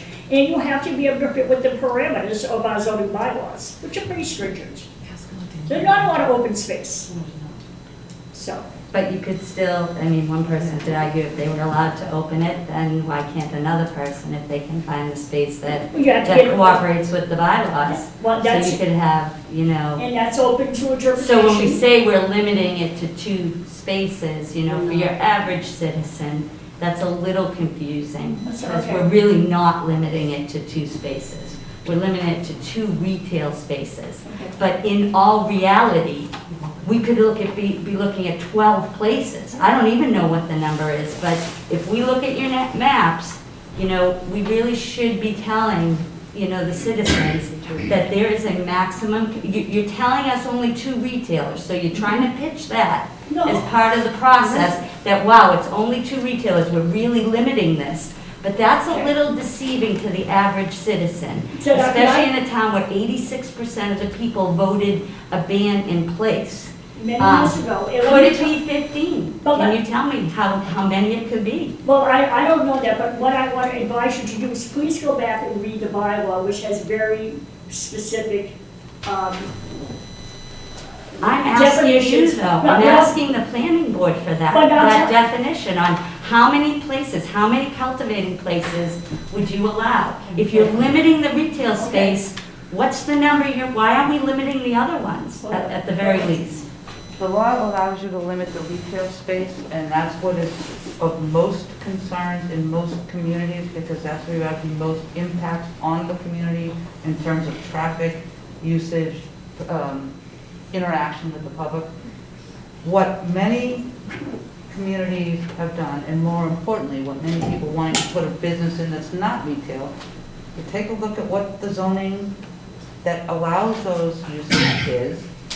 You see what parcels are there, what potential parcels could even possibly become available for purchase or sale, and whether they would be remotely something that would be reasonable for someone to come in and put a particular type of business in. So that's the zoning board, the planning board has looked at all the zoning districts in town, and just like many planning boards, has limited the universe of where any one of these can go based on a lot of detailed homework about, okay, this area has roughly X number of open parcels, X number of parcels that no one would ever put this kind of a business in just for all sorts of economic reasons or other reasons. And the people have to do their due diligence about, okay, you can't say how many you're going to allow, but you do know what the areas are and what the parcels in the areas are and what they're owned for and zoned for, and you can get a sense of the likelihood of anything going in some of these districts. So do you have a sense of that likelihood? So what is the planning board, what is the likelihood of how many of those 7 units we would be able to have? You guys have worked with these maps more than we have, so what's the likelihood? I'm asking the question. What's the likelihood that, how many places would we have that are in this 7 categories? I understand the question. I think that it's, the bylaws for the clear that it's 2 retail establishments, and anything else would honestly be up to the free market to decide. It could be numerous. Could be, yeah, could be. Yeah. It's up to the free market. The people. But it will be bounded by what's physically. Exactly, yeah. Right, and what's economically And what available, meets the like any criteria. other business. But that's a lot. That could be a lot. Could be. That could be a lot more than people understand. Could be 0. Could be 0. Could be 0. It has to be within our zoning bylaws. I'm sorry, man, we're going to wait this one until everybody else has had a chance. Okay, great. I just wanted to run off her question. Okay, I'm going to go to the next, sorry.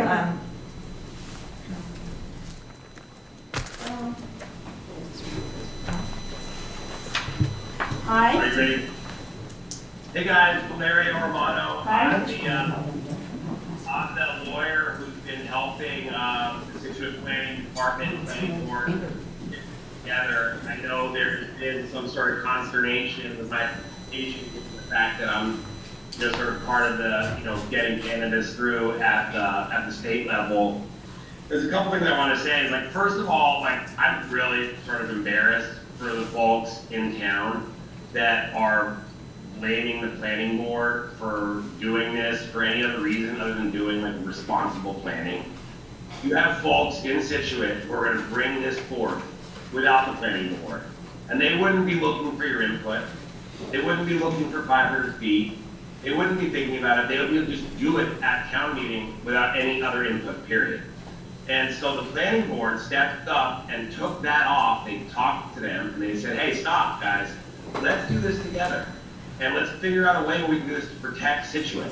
And the folks on this board have no other reason to do this other than protecting Scituate and putting in a responsible zoning bylaw.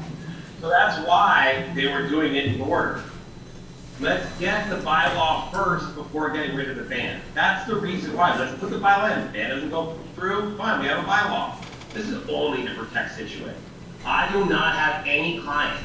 I can't conceive of a client really who wants to come into Scituate. This is not about me. Really? What's his question? Excuse us. What's his question? Hold on, stop. Let me finish. So also, no one is pitching anything, right? The planning board is not pitching anything to anyone. It just like, you know, at the workshop, there was a priest who came in and sort of like made some like unfounded allegations to the planning board, like, Is this a question? It can be. I'm gonna make that clear, stop, I'm almost finished. So no one's pitching anything to anyone. The planning board is trying to put in a responsible bylaw to protect the people that are sitting in this audience. No one is trying to push cannabis on you. It has to have 2/3 vote at town meeting to get rid of the ban. 2/3 vote. They are just trying to do their job to get a responsible bylaw like most other cities and towns have done. No one's trying to make cannabis in Scituate. I certainly don't have a client, and I'm the guy who does all of it. So finally, with the answer as far as how many other different types of establishments will be in Scituate, none. I'd be surprised if you got, even if this all passed, I'd be surprised if you got one retailer. Where would you put a cultivation in Scituate? Think about it. Where would you put it? On your own mind, where would you put a cultivation facility in Scituate? Where is there 10,000 square feet of space in Scituate? Think in your own head. Do it.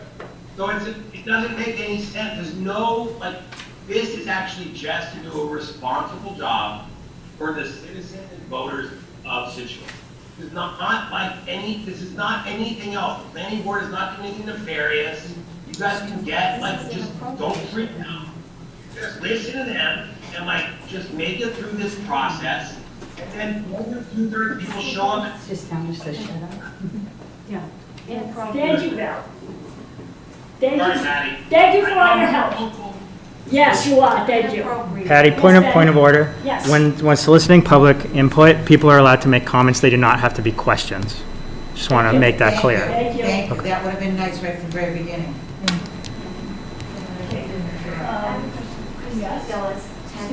Christine Gillis, 10 Aberdeen Drive. So we're talking about distance and how, restrictive. Can you walk me through where that it says the special permit, which granting committee, which I guess is you guys, can reduce that buffer zone to less than 500? We can. Anytime. So when? So basically, it says for a deed, purchase, sale, so basically, what time couldn't you do it? So you can override the 500, we keep talking about this 500, which is great, and you keep saying it's so far, but yet we have a whole clause in here that it can be reduced to less. So tell me, first of all, why you guys decided to do that, and when can you do that? Yeah. Well, again, so one of those issues that we keep talking about is that we can reduce that if you have a hardship case. Again, if you come to us and you say to us, I have X amount of dollars, I have looked everywhere all over town, I found one spot that I think is great, it's not 500 feet, it's 425 feet. That's a hardship case for us. But didn't he just say it's not, like half of it's not gonna happen because No, you guys have you're talking, our town has put in the grade 5 laws? what you're talking about is that we're looking to reduce that, that is for a retail facility. It's for all. It's for all. It's not just retail in here. It's, if you look, it's on page 27, and then it's on page 28. But again, it's all a hardship issue, and I can tell you that when you go back and you read the bylaw, and you see the limitations, and if you understand zoning, and I know that we're kind of wonky, and we understand zoning a whole lot more than everybody in this room. And who knows that we had all these little districts, we have like 8 different districts in our little town. What happens in those districts are very, very confined. And what you can do with your facilities, your transporters, your couriers, your cultivators, all fit in within an overlay that there's very little space in Situate to do that. And you need to trust us. This is what we do. This is all we talk about all the time. So No, I want to trust you, but now you're telling me that regarding that 500 is the distance.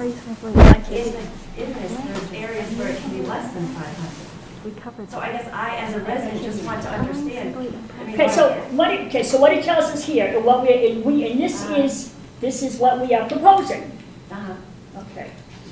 That you have to make a showing satisfactory to the special permit granting authority, that is us, Right. that it is unreasonably impractical to gain site control. So those are your two magic words, unreasonable and impractical. So that's pretty hard for us to even kind of balance it, those are words. So again, if you came to us and you tried every other place in town, and unreasonable and impractical, and I said to you, well, it's not 500 feet, it's 452 feet, and we said, well, we're not gonna do that, they're gonna go to the state, they're gonna sue us, and they're probably gonna win. So we're trying to protect you. We want to stay as close to 500 feet, we don't write these things, this has taken us literally 6 months. So wait, But you could reduce it to 60 feet if you wanted But to. okay, so let's be realistic here. Now, you had your say, I'm sorry to say, but we understand this, and we are doing the very best. If you listen to Mr. Romano, who worked with us, this is an almost unwieldy concern. And I have to tell you that as a person who stands here before you, I know that I'm not going to convince anybody who doesn't want marijuana ban lifted in this town. I'm not going to convince anybody in this room. So we're not going to go down that rabbit hole. I know that. What we need to do is to appeal to our better intellect and say that we are here to help you, protect you. We do not want anything bad to happen to the town of Scituate. We are elected officials. If you don't like what we do, then you don't vote us in next time. It's as simple as that. Hopefully somebody else steps up and gives a hand. But we are looking for the very best interest. That's why we volunteer our time to make sure that our town is well protected and we don't have all this legal liability later on us. No, sorry. Intelligent is unreasonable. Why do we have to have that clause? Because it protects us. How does that protect us? I guess I'm stupid. No, you're not stupid. I don't understand how that protects us. Because you don't want somebody to come in and sue us. That's exactly what Why that would they is. sue us if they know if the bylaws are in there saying it has to be 500 feet? It So there always, is some but if you parameters. read that bylaw, it tells you if it's unreasonable and you cannot get that, then there's no place in town that doesn't have 500 feet. And right now, we know a few places that do, but not a lot. And they say, I can't build anything here. We as a board have to listen to every single applicant that comes before us, and every single application is based on its merits. We don't go back to say, oh, but in 1979 we did that, in 1986, such like this ban that we want to lift. We haven't had a vote in 8 years, 7 years that we've lifted this. So you can bring something, a citizen can bring something to town meeting anytime they want. Okay, you can bring it to town meeting anytime you want. That is your right as a citizen to come before a board. That's little d democracy and big D democracy to come and change laws. That's your process as a citizen in the town. That's all I can tell you. We are not here to try to put stuff that people do not want. Because we're here as volunteers and... No, I get that. I guess the challenge is, even on your slides, we keep talking about this 500 feet. We're hoping to keep it, let me tell you, 500 feet is what we want. And I'm telling you, I would find we would be hard pressed to not stay at 500 feet. Hard pressed. Yes, Cindy? I just want to add that in a non-marijuana context, there are situations where special permits, people come in and request waivers from all sorts of requirements, and that's one of the reasons you have special permits, so you look at the absolute individual situation, and believe me, it's more often than not that boards get challenged for turning down these requests because they don't think it's met. And they fight tooth and nail to say, we did the right thing, and they often get upheld. So boards put these requirements in, and not everyone can meet every requirement. Take it out of marijuana and any other zoning element that you need a special permit, and it's legitimate to make a request for certain relief. And it's also legitimate for the planning board to say, thank you very much, we've listened to you, no. But then why wouldn't they sue? I mean, so wait, I'm a little confused. So if if we don't have this clause in, you're saying someone could come in and sue, because you No, wouldn't. I'm not Well, saying that's that. what, I'm no, not she saying said, that. she said that. So what's the difference if they come in and then they say, you know, no, we're this close, and they're still gonna sue? So But you it's almost can't letting them prevent so they someone won't from sue. suing. You can put in a bylaw which justifies your taking your action based on your bylaw. If someone is disgruntled, we all know that, anyone can sue, whether they're gonna win or not, and whether the town's gonna fight it or not, for a whole host of reasons, many of which have to do with, you know, the likelihood of success on the merits, whether it's precedential, whether it's, you know, limited, whether they're just digging in their heels because they've had enough. There's a whole host of reasons, but even if you have the best protection and the absolute best decision, if someone gets denied a permit, and, you know, you can't stop them from suing. So, but you have to have some faith that the people you elect, in any of your bylaws, your zoning bylaws, your ZBA, your planning board, that they're going to do their utmost to make sure that they're making a decision that upholds the law on the books. And if it becomes a situation where a particular bylaw no longer makes sense, then you maybe have zoning amendments down the road. But their job is to uphold the bylaws to the best of their ability, and they're elected and appointed, they're put in this position to do exactly that. Right, and that's a really tough job, and believe me, I don't want, it's a tough job for everyone. So I'm not That's not the right attitude. I don't think I'm helping you by saying, why is this clause in there? We're helping you saying, why are you putting this clause in there? Because it's actually, then the onus is on you. So I'm still. Because and they made a I decision that don't if an extreme hardship, which is not uncommon in a zoning context, but if there's an extreme hardship, You'll allow it. that there is potential to have some derogation from the black and white hard number. You see it in setbacks all the time. That's a perfect example, you know? But, you know, there's a difference between 2 feet of side setback versus, you know, 90% of the setback you're gonna go into. You know, one, you might say, okay, that makes some sense here. And one, you might say, what do you think, we're crazy? I mean, so it's really because everything in a special permit context is a case-by-case. It's all subjective. It's all subjective. And you have to understand something else. Anything can be, how would you put it, for the price of a postage stamp. You can stop just about anything. You can. For price of, you can appeal anything. All you need is a stamp. And you write a letter to whomever, and you can stop it. Our position is to do what is in the best interest of the town of Scituate. And sometimes it works, sometimes it doesn't, but we all do the very, very best that we can, because it's not about us, it's not about self-interest, it's about you all. And what's important to this town going down the road. It really is. Whether you trust us or not is whatever. It's another whole issue. But we do the very, very best that we can. Nothing is perfect in this world. Nothing. And everything is open to interpretation. Absolutely. But again, you can appeal anything you want for the price of a postage stamp. Well, can I recommend that we omit that whole clause? No, we can't do that. She can recommend that. You can recommend it. She could recommend it. We absolutely, sorry. We will take your recommendation under consideration. I get it. No, they said no to you. Zoom, okay, we'll get back to Zoom call. It's all on film. I think Mr. Vignani's all right. Mr. Vignani? Yes, hi, how are you? Can you hear me? Yep. Yes, thank you. Great.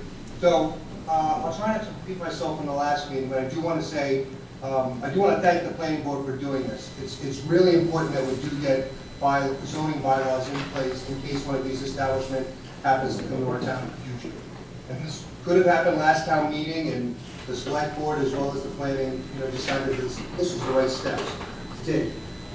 There's a few things that I do question, and I've heard in the last 2 meetings, many people are coming back to the planning board and asking for suggestions like limiting other locations and limiting the number of other cultivation places. And I'm wondering why that isn't being incorporated in the plan when I hear many people asking for certain changes.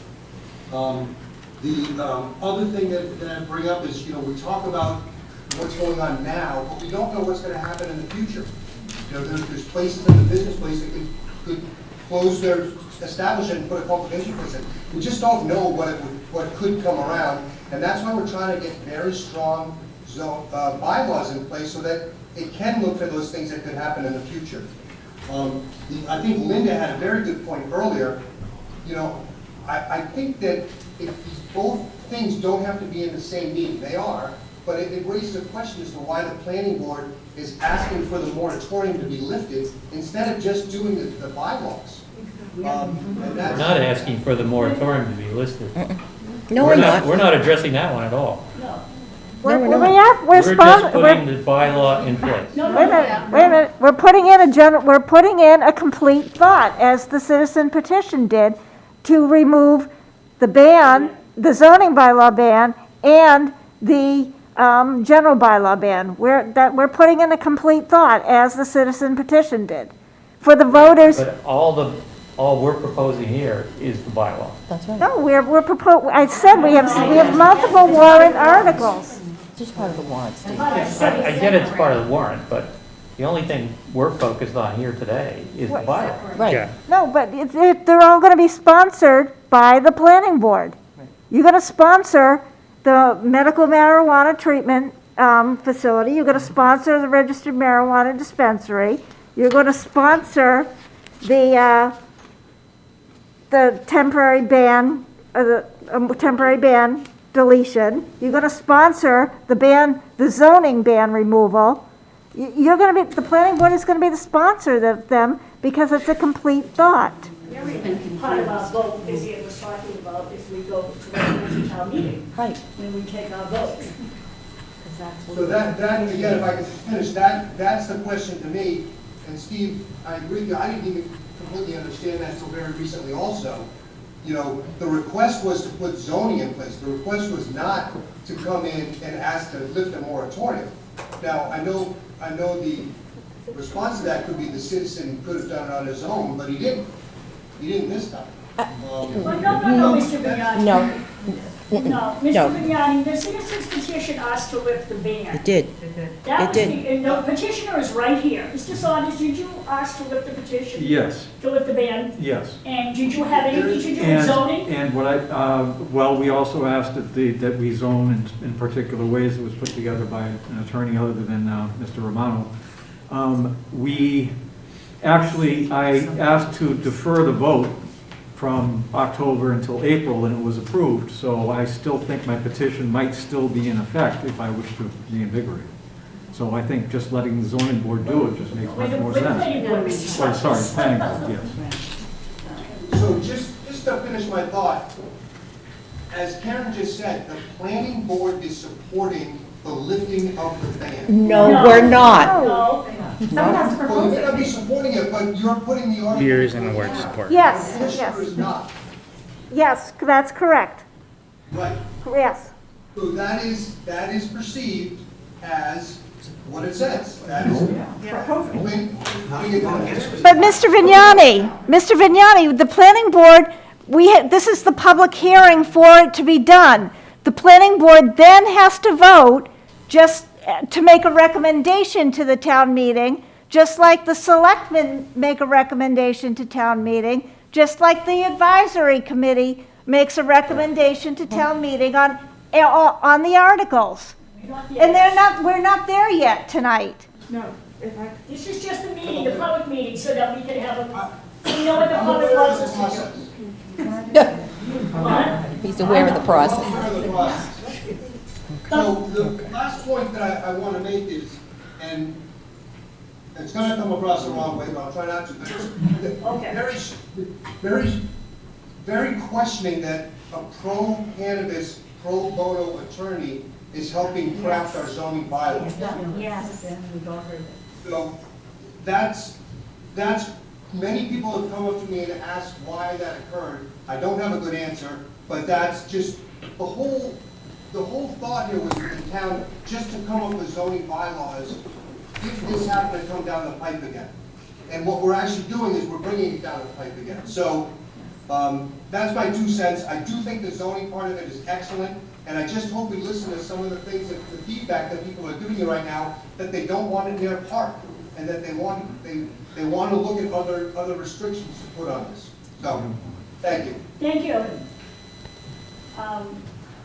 Anne Marie, do you have? Forget my question. I have a question. Please identify yourself. Yeah, thank you. Anne Marie Galvin, 81st Parish Road. I had a comment and a quick question. Okay. So I just wanted to clarify something that town council said, that the municipalities are able to limit and restrict number and type of businesses. It's not just, you can put caps on any type of business that you want, and in any way that you want. That's called local control, and that's part of the state statute. So it's not limited, so we can do whatever we want. We can do 0 or whatever we want, and then within zoning. So that should be really clear, and that's an opportunity for the board, of course, to think about. But my question for the board members was, and I also wanted to comment for the record and thank Ms. Joseph and Ms. Lambert, who spent some time with me after the last workshop to hear some of my concerns, and I wanted to make sure you heard them as well. Just one thing is, I was really surprised by the list of business types that are part of Scituate zoning. When the zoning proposal was first described to me over the phone, it was described as like using Rockland and Marshfield as templates, as an example, that Ms. Joseph shared with me. And as you know, I've been looking at this stuff for a really long time. Those communities have 3 business types. They're bigger communities on highways with office parks, and I'm not suggesting we shelve future businesses, be in alleyways or anything like that. It's just very strange to me that a smaller ocean-bounded community would have 7 business types versus 3. So I was wondering if the planning board at large has had an opportunity to sort of think about, like, what is the story we're saying? I hear a lot of like fear and Wild West type of language, but like really what is the vision for potentially siting businesses in Scituate? I would have assumed what I heard from Ms. Saunders in the past too, when he's given presentations about craft cooperatives and different types, scale-wise and types of business-wise for Scituate. The retail business is the most obvious ones, I think, that there'll be support for, but these other ones really surprise me, to be honest. I just don't know if the planning board has thought about them. Like the shipping and the delivery and the manufacturing and. Well, I can check. What is it? What does it say?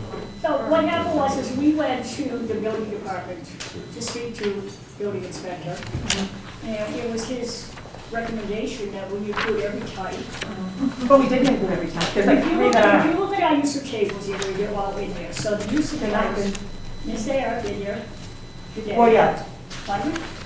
So they're there. So, as I said, this is, and you all know that this evolves right up before a town meeting. So, we take it everything everybody says. And when we originally looked, I can tell you that I was looking at 3 types. People were like, oh, you need to look at more than that. And I'm like, well, the town's kind of small. But you don't know, as Mr. Vignani said, we don't know what's going to happen in the future.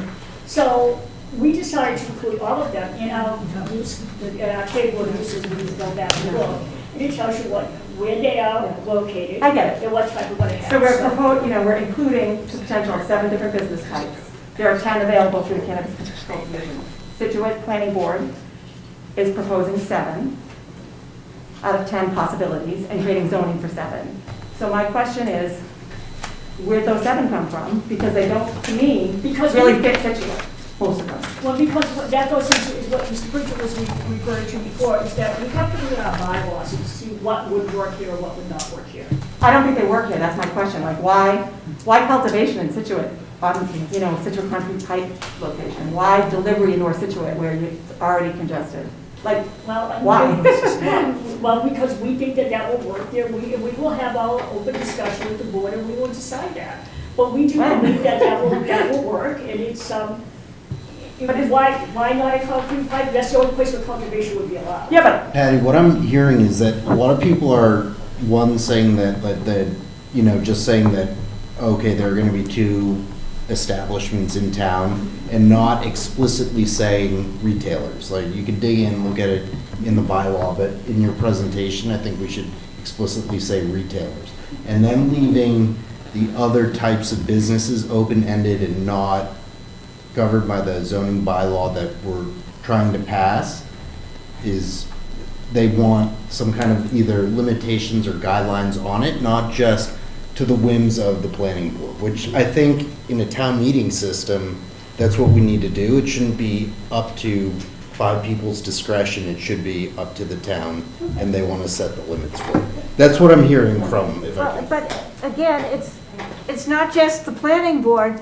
They need a community host agreement before that even enters into it, so they go before the Board of Selectmen and get that, so they get that, Okay, but that's a before they control even make it to too. the Board of Selectmen, it's the residents of the town that want I to set understand, I set the understand. limits. And that's what the town meeting system is. Like, we are not, And you should create zoning generally for what you might want.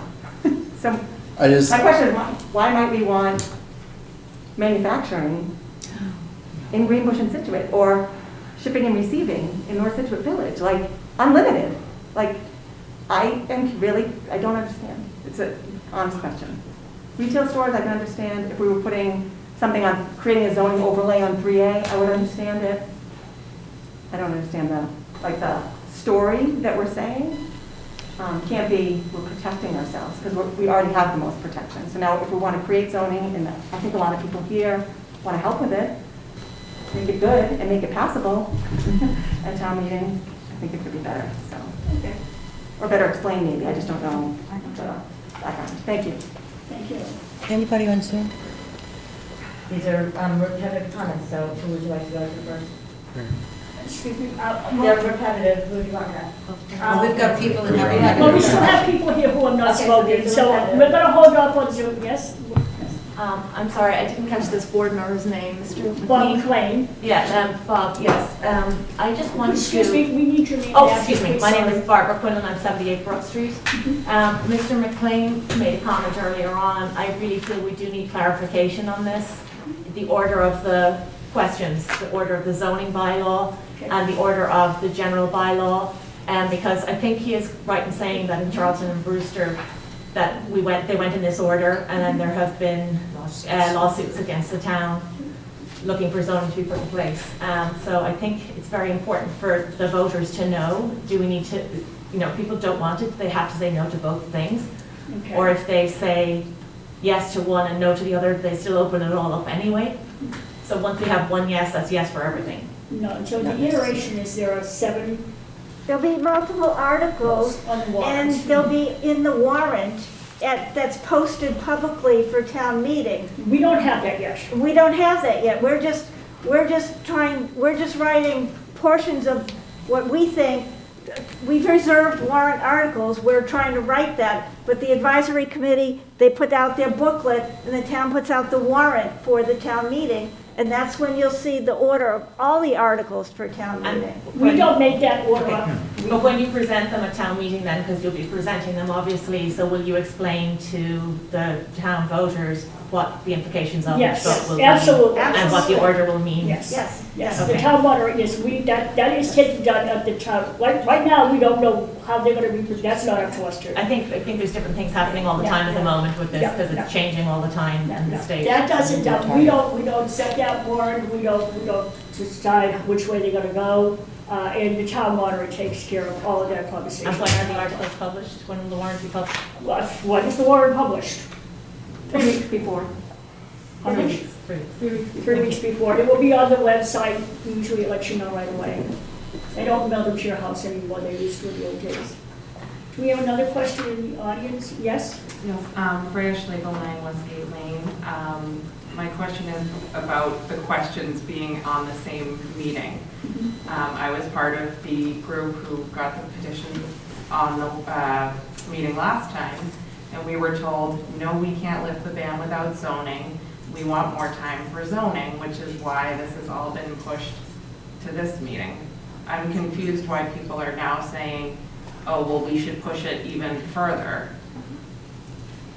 Well, I think that's a public perception issue. I think that, as you know, that one catches your eye. Sometimes you didn't catch your eye at the last town meeting. This is very public now. We've been working on this for a long time, actually.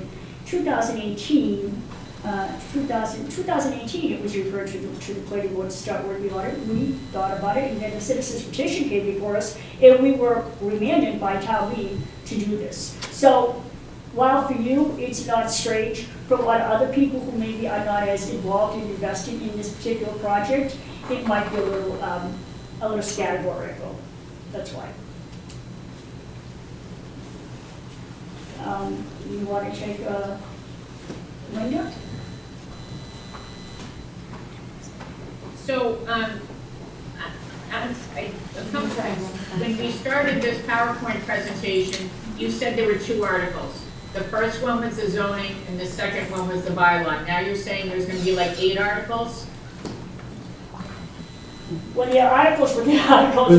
So what we're telling you is one article has to do with language, and one article has to do with zoning, and one article has to do with bans. However, there are multiple articles within those articles. That's how that goes. Okay, and so to that last person's point, the reason why you said it succinctly, when you brought up the thing at the last town meeting, there were no zoning bylaws in place. Right, that's right. So it was deferred. We are running into the exact same situation this time, which is what I said at the beginning of this meeting. If the town does not vote to approve these zoning bylaws, and the general bylaw gets approved, we're in the exact same place we were a year ago with no zoning bylaws. Or we run the risk of being sued or whatever. And so I guess what I'm saying here is that you're essentially forcing the town of Scituate to vote yes on the zoning bylaws so we protect ourselves in case the general bylaw passes if you are in fact against us. And I don't think that is fair to the town. I don't think it's fair to the people who want the marijuana dispensaries. I mean, Mr.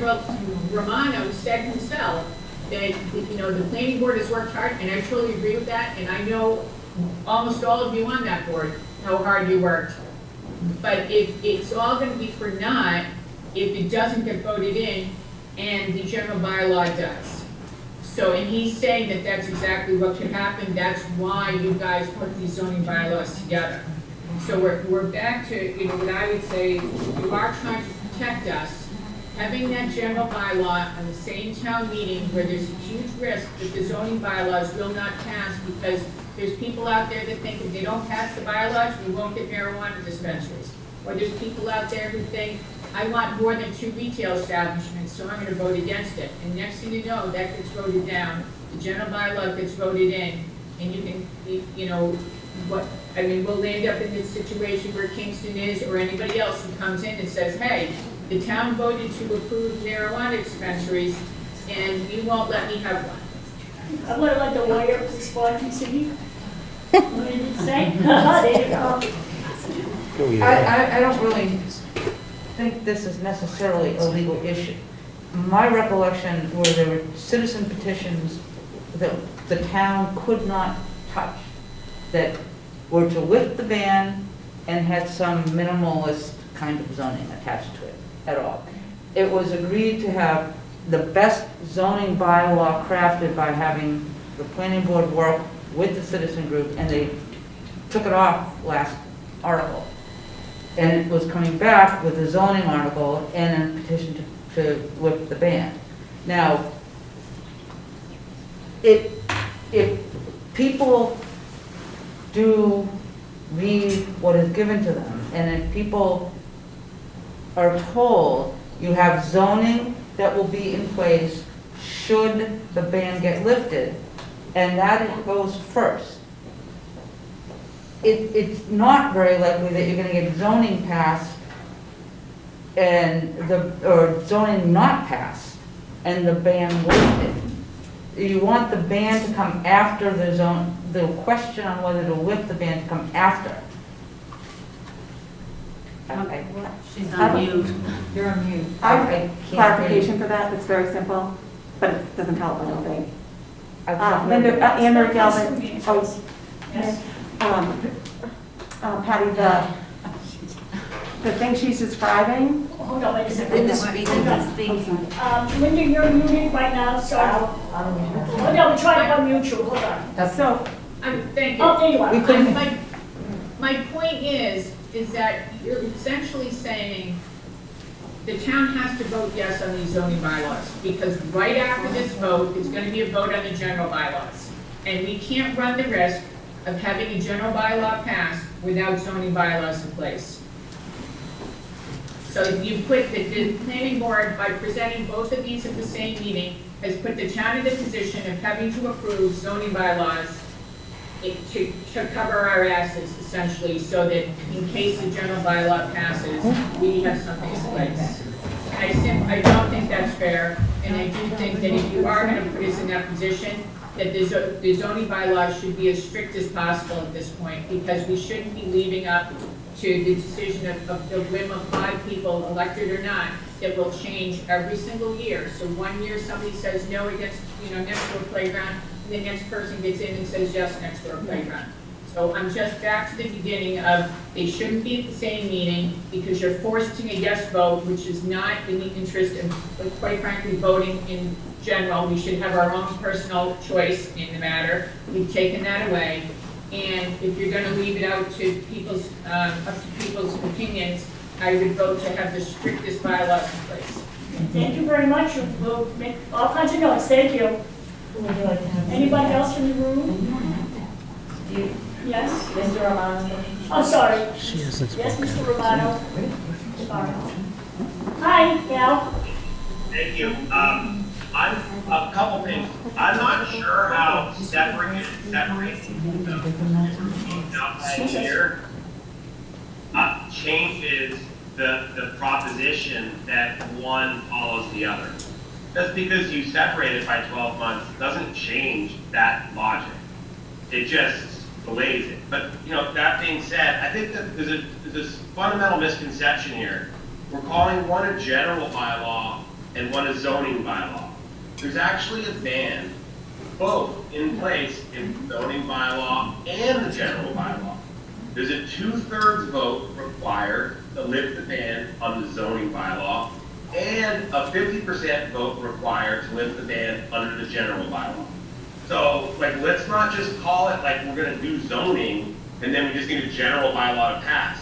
They're all part of it. That's why the board has done a good job of figuring out the way to organize these things. But just because you put off some of them for 12 months doesn't make the actual order of them any different. So I just want to make sure people understand. The goal is to craft zoning, and that's why, and and Mr. Vignani, I do not really appreciate the fact that you're basically alleging that I have some other role in this other than trying to just help Scituate craft it, because I've been doing this all. What's the question? I have no other reason He to do can this. make a comment. Horse in this race whatsoever, none. And so it's not really appreciated. And I've seen people sort of point out to the planning board for the same thing, and I just don't think it's fair. But the point being that the goal is to craft a bylaw that everybody can get along with, and that's why Ms. Galvin and everybody else in the room is their questions and their thoughts have been brought in, right? The police chief added preschools and daycares. The priest added religious education. The votes of the community added 500 feet versus 300 feet. Everybody's thoughts have been taken into this. It's not like anybody's trying to do this without bringing in the community. So the order of it and putting it out for a year doesn't change anything. And I'm doing this for no other reason than I like doing it. So, there you go. Thank you. Thank you. Yes. Hi, Liz Charlton. I live on Full Joel Avenue in Scituate. All of this has been, very interesting. I think the planning board has put a lot of work into that. I think we've all acknowledged that. This is a great town. We have a lot of opinions, which is why we all live here. Something that has not been addressed is the fact that there's more to this, as we discussed, than just retail shops. And we've touched upon this very briefly regarding the possibility of delivery and distribution, which is huge. It's a huge business. I don't know if anyone's following Milton, but Deanna Martin, if you look it up, will show you that it was a $42 million business. And it was off the books. It was black market. She's in jail right now. That seems to be the future. And that is exactly what Keith Saunders told us in September. When Keith brought the citizens petition before us in September, he made it clear at that time He was not interested in retail shops. That wasn't his focus, it didn't make sense. Situate is too far from Route 53. A week or two later, we had another meeting with the advisory committee. And Mike Westrock, who owns the dispensary in Marshfield and the dispensary in Rockland, agreed that Scituate is not ideal for a retail establishment. So it's unlikely that any large retailer, unless it's a large chain, a large national chain like McDonald's or marijuana, is going to look at Scituate. So let's look at, from a realistic point of view, what is coming to Scituate.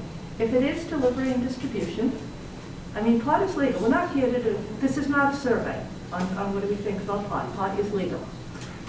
It's here in Massachusetts. But if we're talking about delivery and distribution, which is now in the newspapers almost every day, there's a lot being said. Where is that coming? Are we talking about the building at the Rotary? That would require a traffic study. If it's delivery and distribution, are we looking at a warehouse in North Scituate?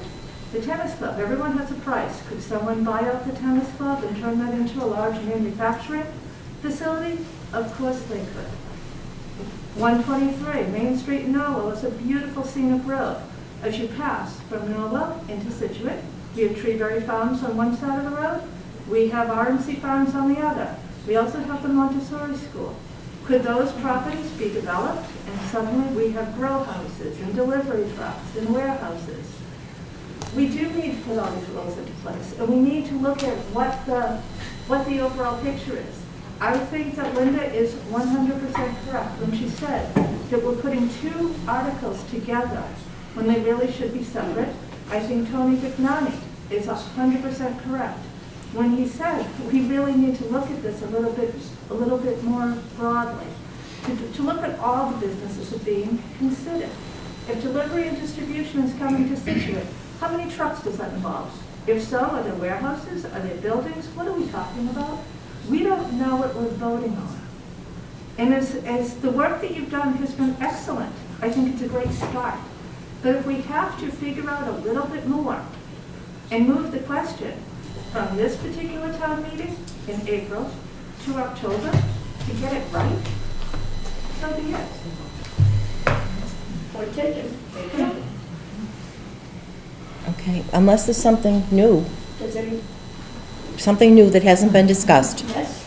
Hi, I'm April O'Connor, 21 Gilson Road. I'm one of the citizens that helped gather signatures to put these articles, and I do appreciate you guys for all the work we've done. A couple things I just wanted to address so people hear concerns. First of all, advertising for cannabis is not legal, so you don't have to worry about whoever comes in to do that, because you can't do that. Also, there are caps on the sizes of these types of facilities that, you know, there's no one's going to put a 10,000 square foot warehouse in here anyways, because in the bylaws, there's actually limits on how big they can be. So it's only going to be something small. It says 10,000. It does say 10,000? I thought, oh, well, when I thought it was limited to 2,000, so forgive me. And then, as far as like the lab or any other certain businesses, the cost to open a business here and to have property here is a lot. It can only be grown inside, so R&C Farms is going to remain a farm. And then trucks can be housed outside of the town. They don't have to be here. If they're going to come in and do deliveries or whatever, they don't even have to be here. They're just going to come around, do their deliveries, and go back to where they, you know, they can have their fulfillment center here, but it could still be a small space. So, and I thought that the size was a lot smaller than that. But anyways, Thank you. Anybody else? Yes, sir. Hi, Randy Arsenault, 3 Otis Place. I'm trying to sort of think about the possible outcomes of these two things mathematically. So there's 4 of them, right? They both pass, they both fail, or one does and the other doesn't, right? Is that fair? What is the exposure to the town, in simple terms, for each of those possible outcomes? What's the risk to the town in terms of legal exposure, potential for lawsuits, or? Okay, so what you're asking me is, so we go to town meeting and we pass the zoning bylaw. What is our, nothing happens to us. We now have a designated spot where we could put a facility. So if the zoning bylaw passes, but the general bylaw does not, or the ban is not lifted, does that Well, open us? don't confuse the ban with the general bylaw. Okay. You've been tying them together. I really need both, Yeah. but don't confuse those. So let me rephrase it then. The zoning bylaw passes. Yes. The ban is not lifted. Does that expose the town to someone saying, you've got zoning bylaws on the books?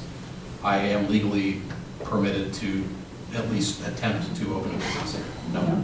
I would say probably yes, even though it has, the Well, precedent hasn't been established yet, that's where it's going. Well, so that. And I mean, would you want to put money on it? Because I bet if we do pass this bylaw, but we keep the general ban in place, we're opening ourselves up to the state attorney general and the land court. Well, but how is that any different than the way it exists today? That's what I'm not clear on. That was a different question than what was said.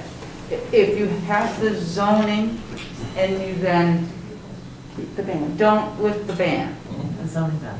they're both zoning and the ban would be the controlling factor, because you've got a ban that didn't get lifted. So the therefore, zoning doesn't have any. You would pass it. It's not the way Yes. it's not the way the litigation has been trending. That's what I'm saying. We're opening ourselves up to a lot of litigation, and that then the reason I leaves- ask is there's been comments about this perceived, people being forced to vote in the bylaws to protect the town from all the possible negative outcomes, when in fact, if the zoning bylaws voted in and the ban isn't lifted, then what's the harm, I guess is my There is question. no harm. There is no harm. There is no harm. That we know of. Thank you. There is no harm. Let's see, we're gonna end up Because getting that's not what I've sued, heard in and previous then we're gonna comments. give up on that lawsuit because we don't wanna spend the money, and then we have to go against what the general bylaw ban, and like go against what the citizens stated when they wanted to keep the ban in place. That's what I'm saying, like, you have to switch them, and we have to leave ourselves open to keeping, or having the general ban like be lifted, so there's no more general ban, and then this zoning bylaw fails. I think that's the safer way to do it, because that will restrict it to then, like, until the next town meeting, we can put in another. So that's why I was asking about the four possible That's the worst outcomes, risk. because. That's the worst risk. That's the worst. Different risk. What is it? What? But it's a gonna make a wild risk. it's a potential worse risk for the town, like, to get sued for litigation No, short term no, until no, the no, no. zoning bylaw Ban. gets in place. But is There's it no worse than, control is it over worse who than can getting come in. sued? All right, enough. To overturn what the citizens want the ban was? I mean, that's. So, I just want to remind people, with these, it's more than 4 outcomes, because we also have a zoning bylaw ban that is, it's in place, a permanent zoning bylaw ban. That would also have to come away, which is probably one of your That's list of fine, that's things. All right, that's what So we're it's talking not- about. But you would need to lift the general bylaw ban, lift the zoning bylaw ban, and vote in. That's new what, zoning. that's what the warrant article Yeah. is addressing. Right. And I don't know And the other ones are. But one of the things you have, if I may, one of the things you need to understand, and no one's holding a gun to anybody's head here. The zoning bylaw, as has been put together, Yeah. if that passes, and then the other bylaw and zoning bans fail, we have a bylaw in place. Because sometime down the road, somebody will come back and ask that the bans be lifted. Okay? But we don't have to do it again for another bylaw. Which is why a lot of people are saying, don't do general bylaw, just do zoning. A lot of people are saying that. I know, I'm but- sorry. So, But for that reason, for that, yeah. so the zoning bylaw is probably the most important aspect of all of it. Is it perfect? Yeah, maybe not so much. But again, everything over time can be tweaked. But if you decide, if town meeting decides that okay, we'll go forward with the zoning because it does make some sense, but we will not lift the 2 bans, okay, but the zoning is right there. And someday, 2 years down the road, 3 years down the road, we've all gone to our Happy Hollow rest home, and somebody will come along and they will want to lift the ban. We don't have to reinvent the zoning. It's done. We'll probably be rewriting zoning then. But in 2 It's to good. 3 years, right, a lot could change. It could change in 2 weeks. Absolutely. It's just. It's in again, flux. That whole book, that whole zoning bylaw book is subject to change at any time. That's right. I mean, we rewrite zoning bylaws. But this industry is changing so much, so. Yes. Well, and we rewrite zoning bylaws all the time. I mean, look at what happened in Greenbush and North Situate. I mean, that's it, we're doing what the MBTA, we have to say, this is part of what we do. This changes all the time. We are doing this, not because we picked this up, we were told to do this by town meeting, at the behest of the town moderator. But doesn't it make sense that maybe because there's so much question about the timing, like what comes first, the cart or the horse, to do a little more, investigative work on that to make sure we're not setting ourselves up I don't think we as a are. town? I mean, because there is a lot of I questions know. about that. You know, But town it's like- council, I'm with town council on this. And if I can just interject one thing, I think we're also getting a little bit ahead of where we are in the process. This is the public hearing on these different articles, and after all this input, the planning board gets to go sift through it all and decide what, if any, changes they want to propose to any of the articles. Then once they come to some decision on what, if any, language changes they want to propose, then they have to make a decision about whether or not they want to recommend that the town adopt any of these measures or not, as does the finance committee or the advisory and the select board, and then ultimately, as do the people at town meeting.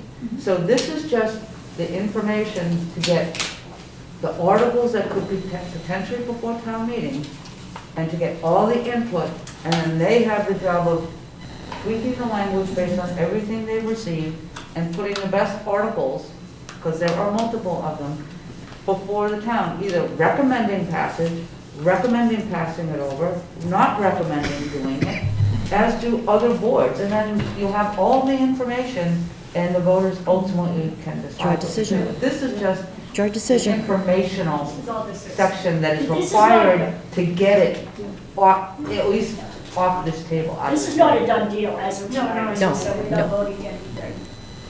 Okay, April? Hold on. I just wanted to touch on what I was just speaking of. I do recommend that we bring it down to 5,000 square feet, tier 1. Take that into consideration, thank you. Freya? Thank you. I just wanted to say, as one of the petitioners, our understanding was that if we pulled both articles at the last meeting, that then this would come to vote again. So when people are saying it's not coming to vote, we want to hold one for another 6 months, our understanding by pulling the articles at the last town meeting was that you were given 6 months to plan, and then we were gonna vote. Not that we were gonna have 6 months to plan, and then we're not gonna vote. Point taken. Wouldn't that make our petition expire too by that point? Or- Never does. All right, do we have anything else new or?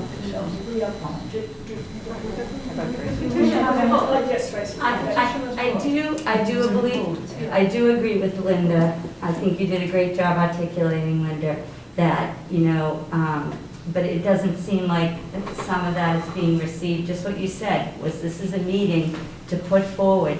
And I think we're in consensus then that we want really tight bylaws. But, but that isn't kind of where that negotiation has been going Oh, it has, necessarily. actually, and I'm going to disagree Made with you some because, kind- we have had meetings with Erosion. I'm talking about this But when meeting. so we go back, Sherry goes back, we all listen to this meeting, I listen to it at least 3 times. We all take notes, Karen's been taking notes voraciously. We go back, it's all distilled into a Word document that's then sent out to all of us, and we either agree or disagree, that's what happened. So I will disagree that, yes, what you are saying is being recorded, and we will listen to you, and you will have an answer. It may not be what you want to hear, but we will have an answer, and we are listening to everybody. Well, we can do that. Okay, well, You have a Zoom call. I have a new call on Zoom, yes. Hi. Just please remember to name and identify yourself with your name and address, please. Thank you. My name is Caroline Klein, and I'm at 69 College Street. Thank you so much. I really do appreciate today's meeting. I think it's really well run, and I appreciate everybody so respectful and it's nice. I think there's a lot of really good information being shared. So very appreciative of that. I was curious, I saw today in a Ledger article that Quincy included more areas than we do, and I was wondering if I could ask that we include playground, beaches. We also included public transit center, which we do have 2 of those. That any public parks would be included in the 500 foot area. I would actually be interested in increasing from 500 feet. I don't know if you guys can have some sort of map that would show where town places could go. I think that would be helpful. Because obviously, like I said, we want to support businesses and we don't want to go squish that you can't put anything in. But 500 feet is really, it's less than 2 football fields. Football field, that's less than that. So it's not a great distance, 500 feet. So I wonder if anything like that could be included in these articles when you compare them. I also want to request possibly if we could have a continuance. I think from tonight you've seen that there's a lot of discussion about the concern, and I think it's very legitimate. If we want this to succeed, I think more needs to be talked about. We've been working on it on a long time, but I don't think the public knew that, and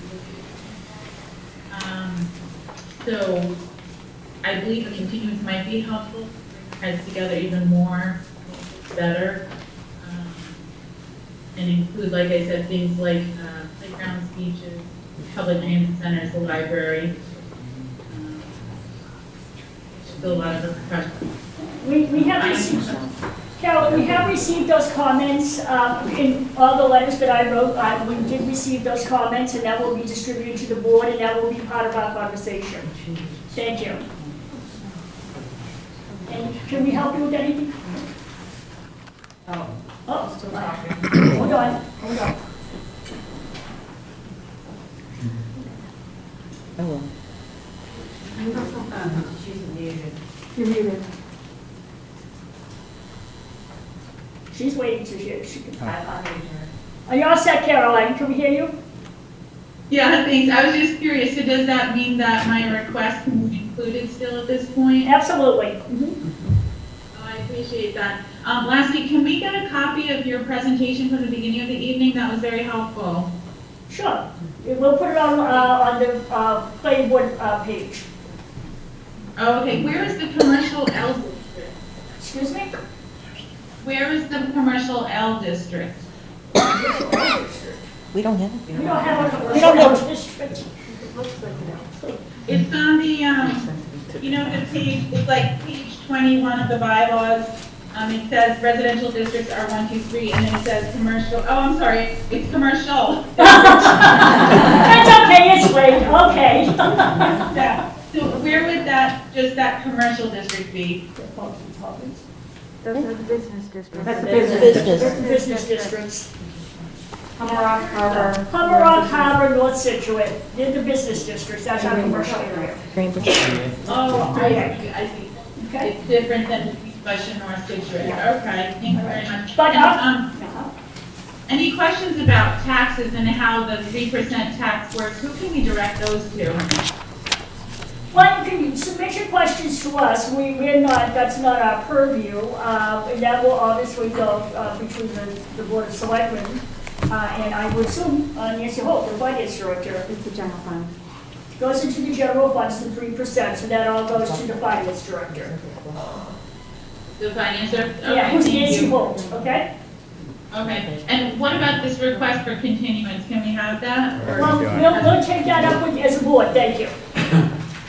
Stay tuned. Okay, one last question, yes, sir. Martin Henry from 3 Mill Walk Plaza. One of the things that was said was about, you know, who would want to bring it to Scituate because it's kind of out of the way.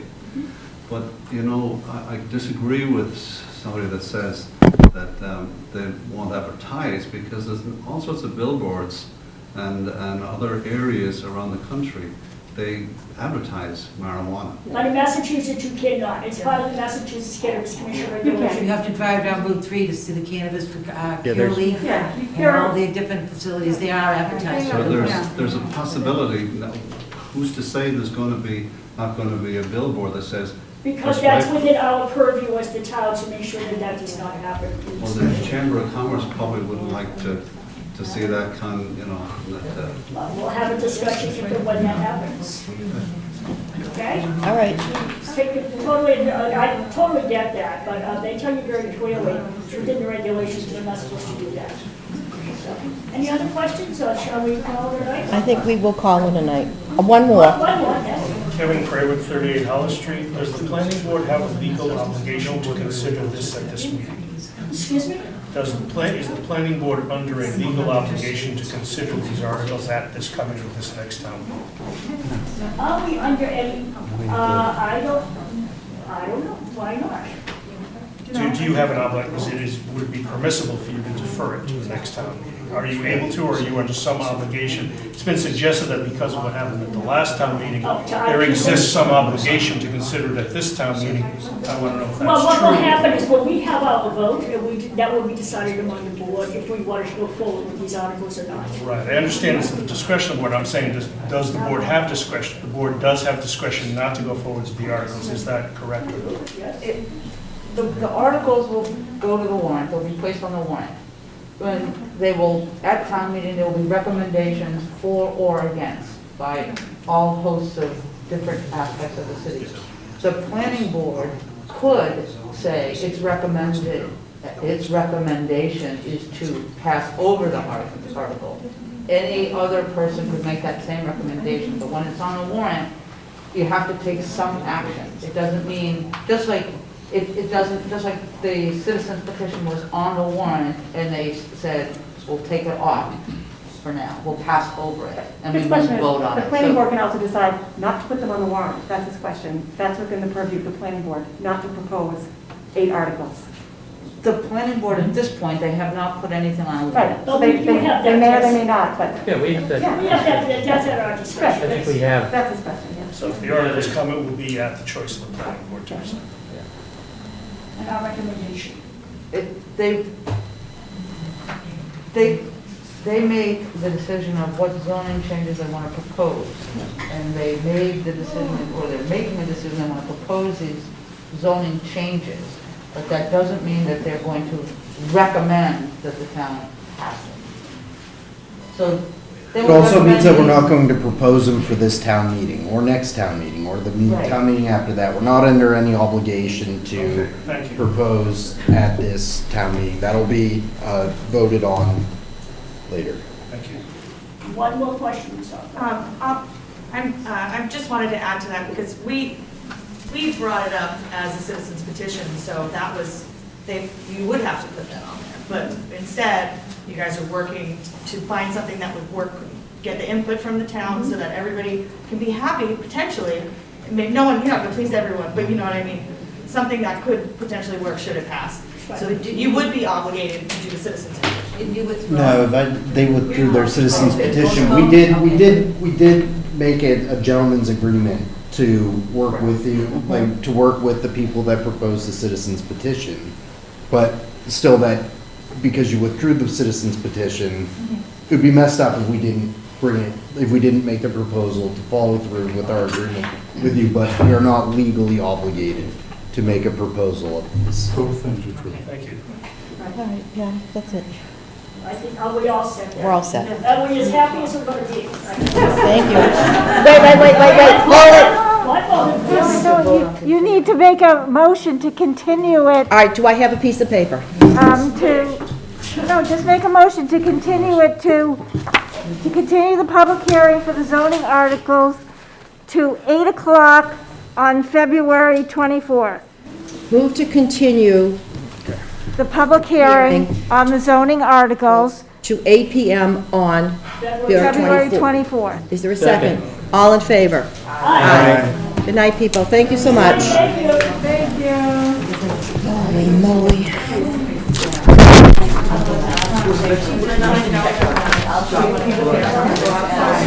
Yeah.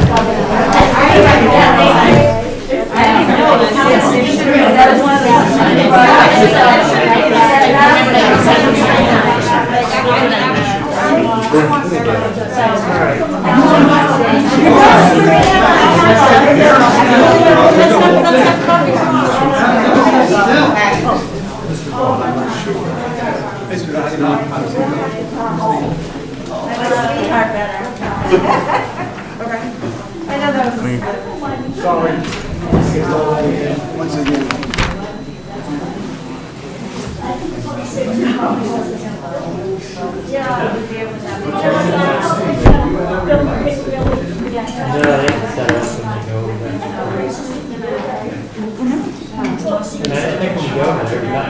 Maybe wrap this up.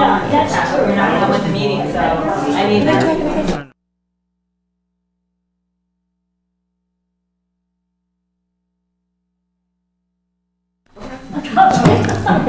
Okay. Cool. All right. Seriously. Okay, discussion, zoning public hearing summary and follow-up. Karen? I'm sorry. Let's approve minutes. I move to approve the requisition of $124 for gatehouse media for legal ad. Is that minutes? That's not minutes. There's no minutes. This week. Moment, all right, sorry.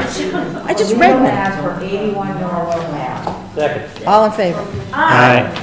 All right, liaison reports. Oh, excellent. You do? I have been going to my, what is it? The charter. Charter review. Ooh. We're getting there, so we're very close, yeah. Yeah, and what are they reviewing? What's new? Everything. They're changing a lot of the verbiage and because it's old. I really did have to step out because I was taking a class for a long time, but I've been able to back. Anything exciting? People think it's exciting, but they're very close to finishing it. I think they're gonna have it. So it's, now it's just some going back and making sure things match up, like everything's. I mean, it's all been capitalized, the whole thing. So it's very close to being done. Are there sort of significant changes in flat? There's a lot, like they took out selectmen, there's other things like that, there's a lot of things. I will say, I did have to step away. Good job. That's funny. You're nothing but barrel water for the last 3 months. Okay. Charlie, we did the 40 minutes. All right, liaison reports. Thank you, Cindy. Thank you, Cindy. Thank you, thank you. Thank you. See you around. we're still on session. Yep. Oh, you are? Yeah. Yes.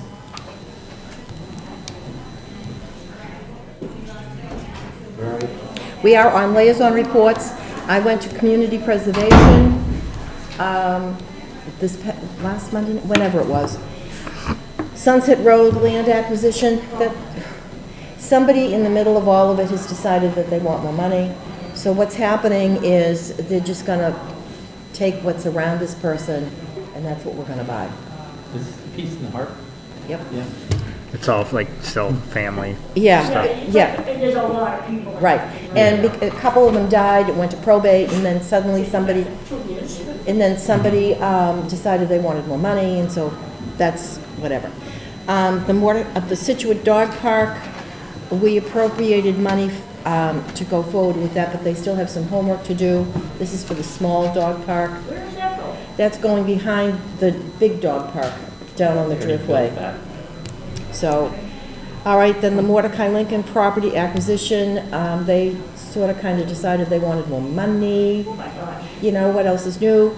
But we're going to get a signed purchase and sale agreement before town meeting. We'll see what happens.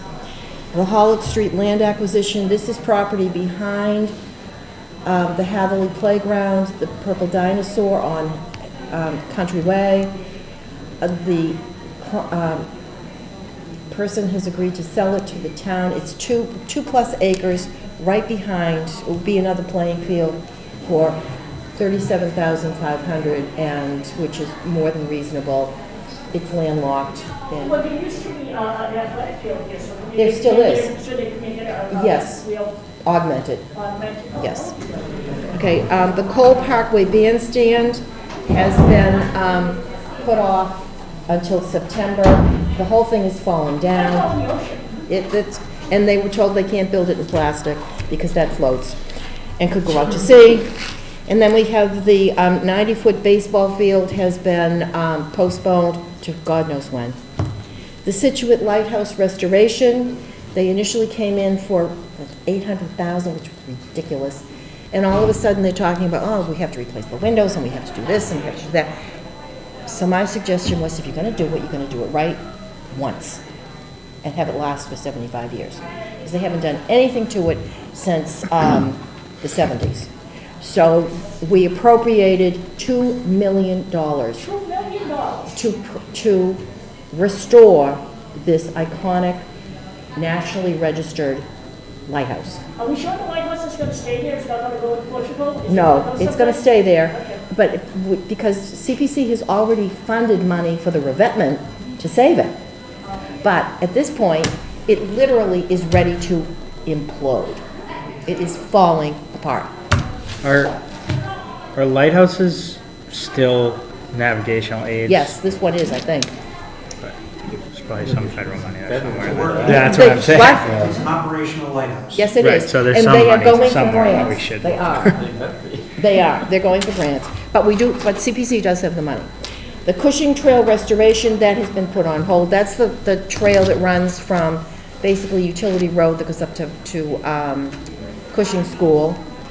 The historical survey, we had already appropriated $10,000 last year or the year before. They're receiving a grant of $15,000, so we augmented the 10 with another 5, so that there will be a list made of the historical properties in town, and then we paid the annual dues, and that's that for CPC.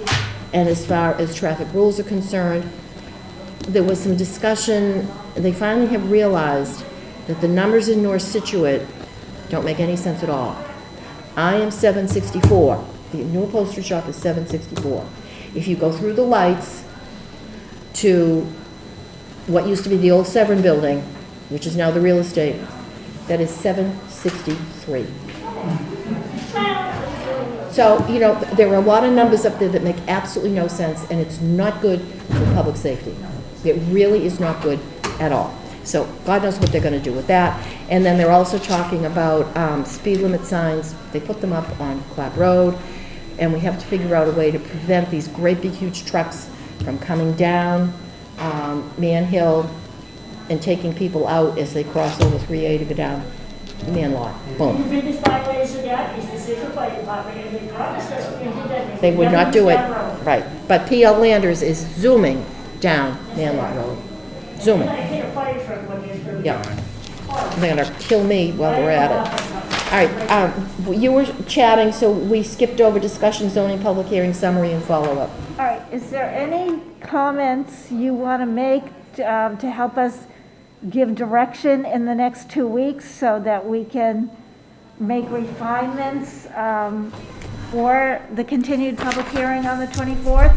I mean, I don't want to wait till the 24th. I'd like to get some feedback so we can try to figure out what refinements the board. I got a whole list. Okay.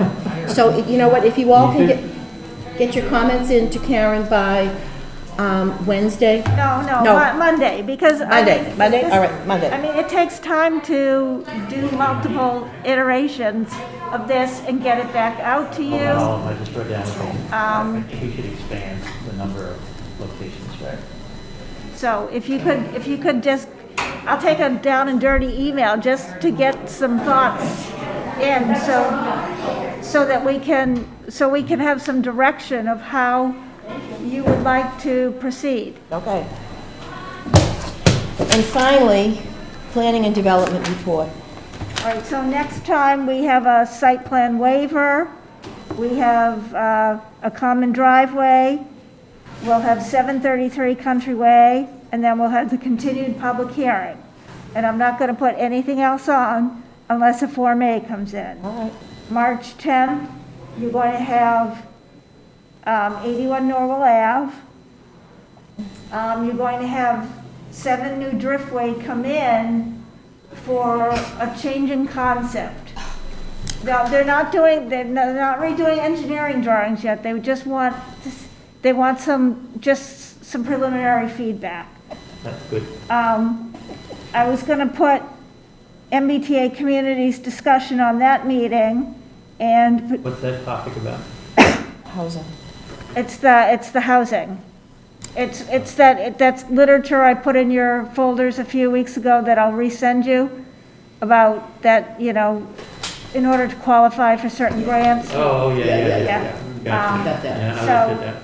Yeah. I'm gonna put that back on, and I'm also gonna put, do you think you're gonna be ready to tackle some of the recommendations for town meeting? You have to. This one's gonna be the hardest one, right, the marijuana thing, but. Right, some of but the I other mean, stuff- maybe we could start, maybe we could plan time on the 24th for, but we have to start moving them along. Yes. So we'll do what we can, and, based after the public hearing next time, and, I would anticipate we'll close the public hearing next time, and then go to the next meeting to do the recommendations. Okay. Does that sound reasonable to everybody? Yeah. Yes. I'd like to make sure I understand all of the warrants we're talking about here, particularly as they relate to the marijuana thing. I think you sent a draft today or something. I sent a draft today. I mean, that's what, I'm gonna look at that too. all right, before you look at it, let us put the table of uses in there. I hadn't plugged that in, and then I'll get that out by Monday night to everybody.